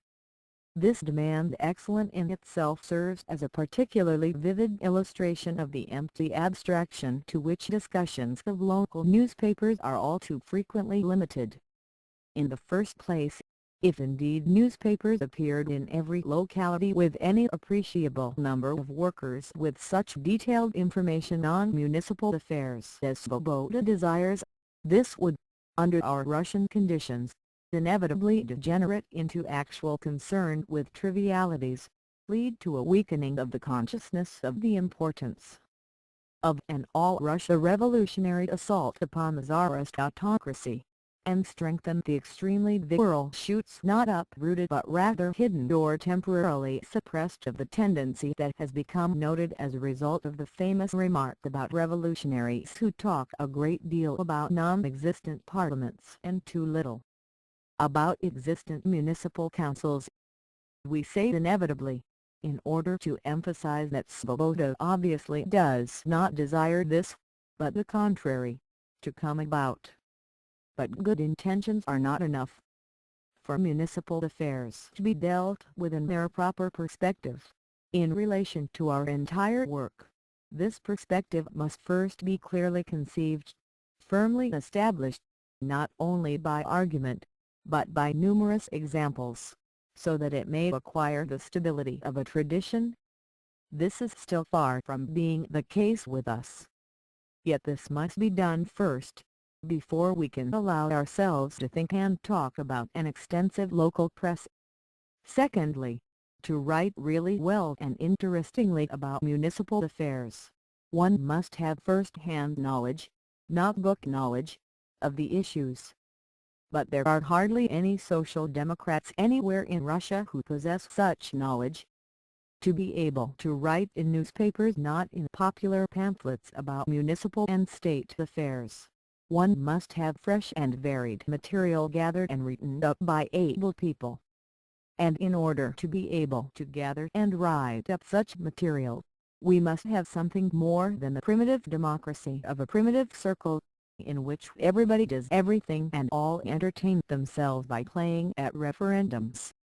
It is necessary to have a staff of expert writers and correspondents, an army of social democratic reporters who establish contacts far and wide, who are able to fathom all sorts of state secrets, the knowledge of which makes the Russian government official so puffed up, but the blabbing of which is such an easy matter to him, who are able to penetrate behind the scenes an army of people who must, as their official duty, be ubiquitous and omniscient.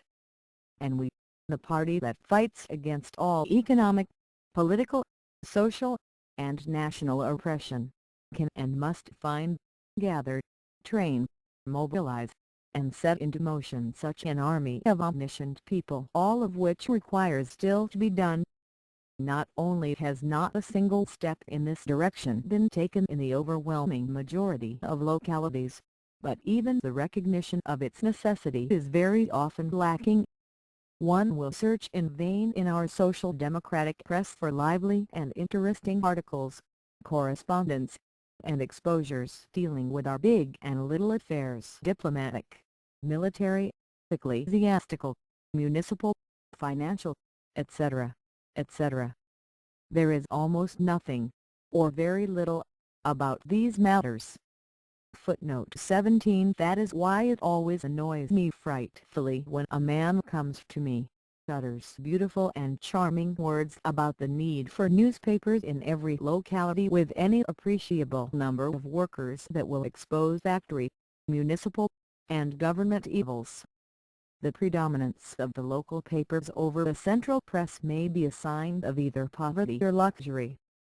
Of poverty, when the movement has not yet developed the forces for large-scale production, continues to flounder in amateurism, and is all but swamped with the petty details of factory life.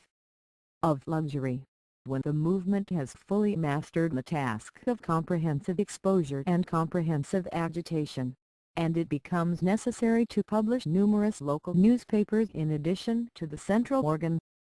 Let each decide for himself what the predominance of local newspapers implies in present-day Russia. I shall limit myself to a precise formulation of my own conclusion, to leave no grounds for misunderstanding. Hitherto, the majority of our local organizations have thought almost exclusively in terms of local newspapers, and have devoted almost all their activities to this work. This is abnormal. The very opposite should have been the case. The majority of the local organizations should think principally of the publication of an all-Russia newspaper and devote their activities chiefly to it. Until this is done, we shall not be able to establish a single newspaper capable, to any degree, of serving the movement with comprehensive press agitation. When this is done, however, normal relations between the necessary central newspaper and the necessary local newspapers will be established automatically. It would seem at first glance that the conclusion on the necessity for shifting the center of gravity from local to all-Russia work does not apply to the sphere of the specifically economic struggle. In this struggle, the immediate enemies of the workers are the individual employers or groups of employers, who are not bound by any organization having even the remotest resemblance to the purely military, strictly centralized organization of the Russian government. Our immediate enemy in the political struggle, which is led in all its minutest details by a single will. But that is not the case. As we have repeatedly pointed out, the economic struggle is a trade struggle, and for that reason it requires that the workers be organized according to trades, not only according to place of employment. Organization by trades becomes all the more urgently necessary, the more rapidly our employers organize in all sorts of companies and syndicates. Our fragmentation and our amateurism are an outright hindrance to this work of organization, which requires the existence of a single, all-Russia body of revolutionaries capable of giving leadership to the all-Russia trade unions. We have described above the type of organization that is needed for this purpose. We shall now add but a few words on the question of our press in this connection. Hardly anyone will doubt the necessity for every social democratic newspaper to have a special department devoted to the trade union economic struggle. But the growth of the trade union movement compels us to think about the creation of a trade union press. It seems to us, however, that with rare exceptions, there can be no question of trade union newspapers in Russia at the present time. They would be a luxury, and many a time we lack even our daily bread. The form of trade union press that would suit the conditions of our illegal work and is already required at the present time is trade union pamphlets. In these pamphlets, legal footnote 18 and illegal material should be gathered and grouped systematically, on the working conditions in a given trade, on the differences in this respect in the various parts of Russia, on the main demands advanced by the workers in the given trade, on the inadequacies of legislation affecting that trade, on outstanding instances of economic struggle by the workers in the trade, on the beginnings, the present state, and the requirements of their trade union organization, etc. Such pamphlets would, in the first place, relieve our social democratic press of a mass of trade details that are of interest only to workers in the given trade. Secondly, they would record the results of our experience in the trade union struggle. They would preserve the gathered material, which now literally gets lost in a mass of leaflets and fragmentary correspondence, and they would summarize this material. Thirdly, They could serve as guides for agitators. Because working conditions change relatively slowly and the main demands of the workers in a given trade are extremely stable, cf. for example, the demands advanced by the weavers in the Moscow district in 1885 and in the St. Petersburg district in 1896. A compilation of such demands and needs might serve for years as an excellent handbook for agitators on economic questions in backward localities or among the backward strata of the workers. Examples of successful strikes in a given region. Information on higher living standards, on improved working conditions, in one locality, would encourage the workers in other localities to take up the fight again and again. Fourthly, having made a start in generalizing the trade union struggle and in this way strengthening the link between the Russian trade union movement and socialism, the Social Democrats would at the same time see to it that our trade union work occupied neither too small nor too large a place in our social democratic work as a whole.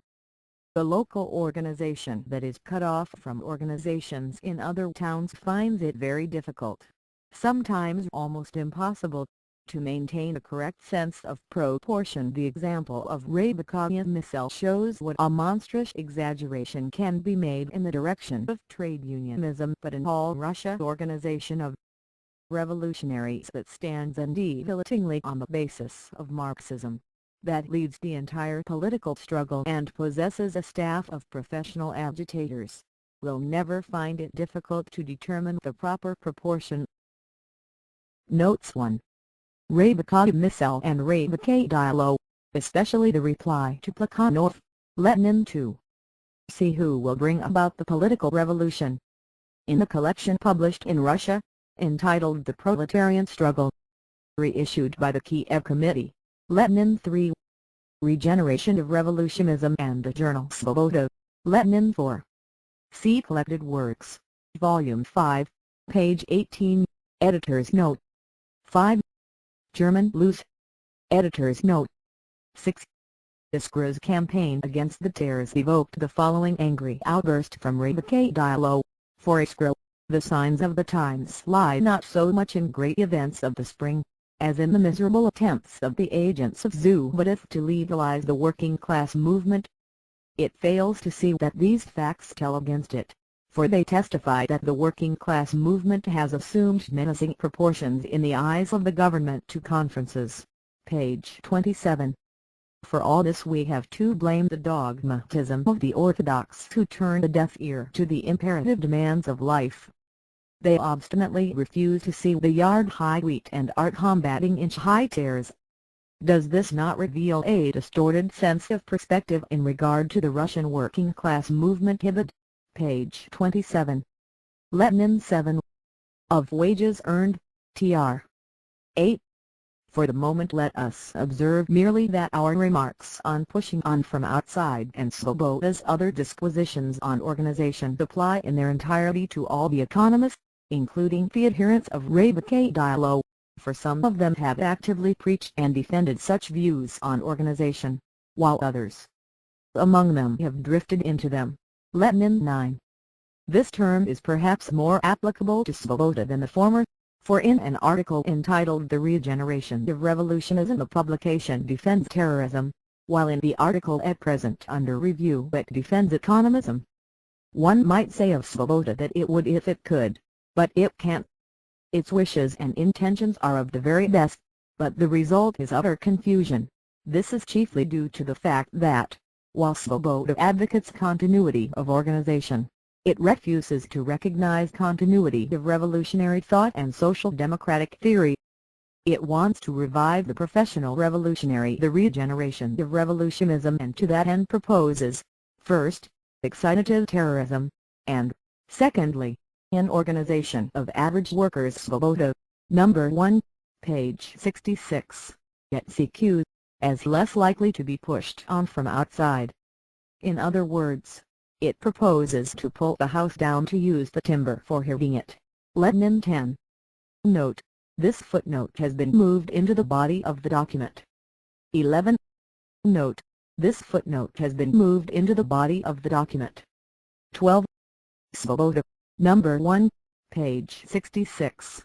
In the article Organization, the heavy tread of the Army of Workers will reinforce all the demands that will be advanced in behalf of Russian labor with a capital L, of course. And the author exclaims, I am not in the least hostile towards the intelligentsia, but, the word Neshchedrin translated as meaning, the ears never grow higher than the forehead. But I always get frightfully annoyed when a man comes to me uttering beautiful and charming words and demands that they be accepted for his beauty and other virtues, page 62. Yes, I always get frightfully annoyed too. Lenin 13. Cf. The Tasks of the Russian Social Democrats, page 21, Polemics against P.L. Lavrov. See Collected Works, Volume 2, pages 340-41. Editor's Note. Lenin 14. The Tasks of the Russian Social Democrats, page 23. See Collected Works, Volume 2, page 342. Ed. Apropos, we shall give another illustration of the fact that Dialog either does not understand what it is talking about or changes its views with the wind. In number 1 of Dialog, we find the following passage in italics: the substance set forth in the pamphlet accords entirely with the editorial program of Dialog, page 142. Really? Does the view that the overthrow of the autocracy must not be set as the first task of the mass movement accord with the views expressed in the Tasks of the Russian Social Democrats? Do the theory of the economic struggle against the employers and the government and the stages theory accord with the views expressed in that pamphlet? We leave it to the reader to judge whether a periodical that understands the meaning of accordance in opinion in this peculiar manner can have firm principles. Lenin 15. See Report to the Paris Congress, see footnote 24, page 14. From that time 1897 to the spring of 1900, 30 issues of various papers were published in various places. On an average, over one issue per month was published. Lenin 16. Note: this footnote has been moved into the body of the document. 17. That is why even examples of exceptionally good local newspapers fully confirm our point of view. For example, Yuzhny Rybaki, see footnote 25, is an excellent newspaper, entirely free of instability of principle. But it has been unable to provide what it desired for the local movement, owing to the infrequency of its publication and to extensive police raids. Principal presentation of the fundamental questions of the movement and white political agitation, which our party most urgently requires at the present time, has proved too big a job for the local newspaper. The material of particular value it has published, like the articles on the Mine Owners' Convention and on unemployment, was not strictly local material. It was required for the whole of Russia, not for the South alone. No such articles have appeared in any of our social democratic newspapers. Lenin 18. Legal material is particularly important in this connection, and we are particularly behind in our ability to gather and utilize it systematically. It would not be an exaggeration to say that one could somehow compile a trade union pamphlet on the basis solely of legal material, but it could not be done on the basis of illegal material alone. In gathering illegal material from workers' oil questions like those dealt with in the publications of Rybakov and Missel, we waste a great deal of the efforts of revolutionaries whose place in this work could very easily be taken by legal workers, and yet we never obtain good material. The reason is that a worker who very often knows only a single department of a large factory and almost always the economic results, but not the general conditions and standards of his work, cannot acquire the knowledge which is possessed by the office staff of a factory, by inspectors, doctors, etc., and which is scattered in petty newspaper reports and in special industrial, medical, zemstvo, and other publications. I vividly recall my first experiment, which I would never like to repeat. I spent many weeks examining the worker, who would often visit me, regarding every aspect of the conditions prevailing in the enormous factory at which he was employed. True, After great effort, I managed to obtain material for a description of the one single factory. But at the end of the interview the worker would wipe the sweat from his brow, and say to me smilingly, "I find it easier to work overtime than to answer your questions." The more energetically we carry on our revolutionary struggle, the more the government will be compelled to legalize part of the trade union work, thereby relieving us of part of our burden. Lenin 19. The full name of this small organization was Workers' Group for the Struggle Against Capital. Its views were close to those of the Economists. The group was formed in St. Petersburg in the spring of 1899. It prepared a mimeographed leaflet, our program, which was never circulated, owing to the arrest of the group. 20. Then N. pseudonym of S. Prokopovich, an active economist who later became a cadet. 21. Vasilyev, N.D., colonel of gendarmes, supporter of the Zubotev police socialism. Joseph, I.K.H. and Worms, A.E., professors at Moscow University, spokesman for the police socialism of Zubotev. 22. Afanassy Ivanovich and Pulcheria Ivanovna, a patriarchal family of petty provincial landlords in Gogol's old-time landowners. 23. Lenin refers here to his own revolutionary activity in St. Petersburg in 1893–95. 24. The reference is to the pamphlet report on the Russian Social Democratic Movement to International Socialist Congress in Paris, 1900.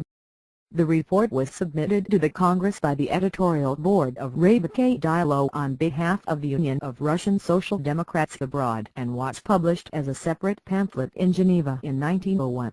The pamphlet also contained the report of the Bund, the history of the Jewish working class movement in Russia and Poland. 25. Yuzhny Rybaki, the Southern Worker, a social democratic newspaper, illegally published from January 1900 to April 1903 by a group of that name. 12 issues appeared.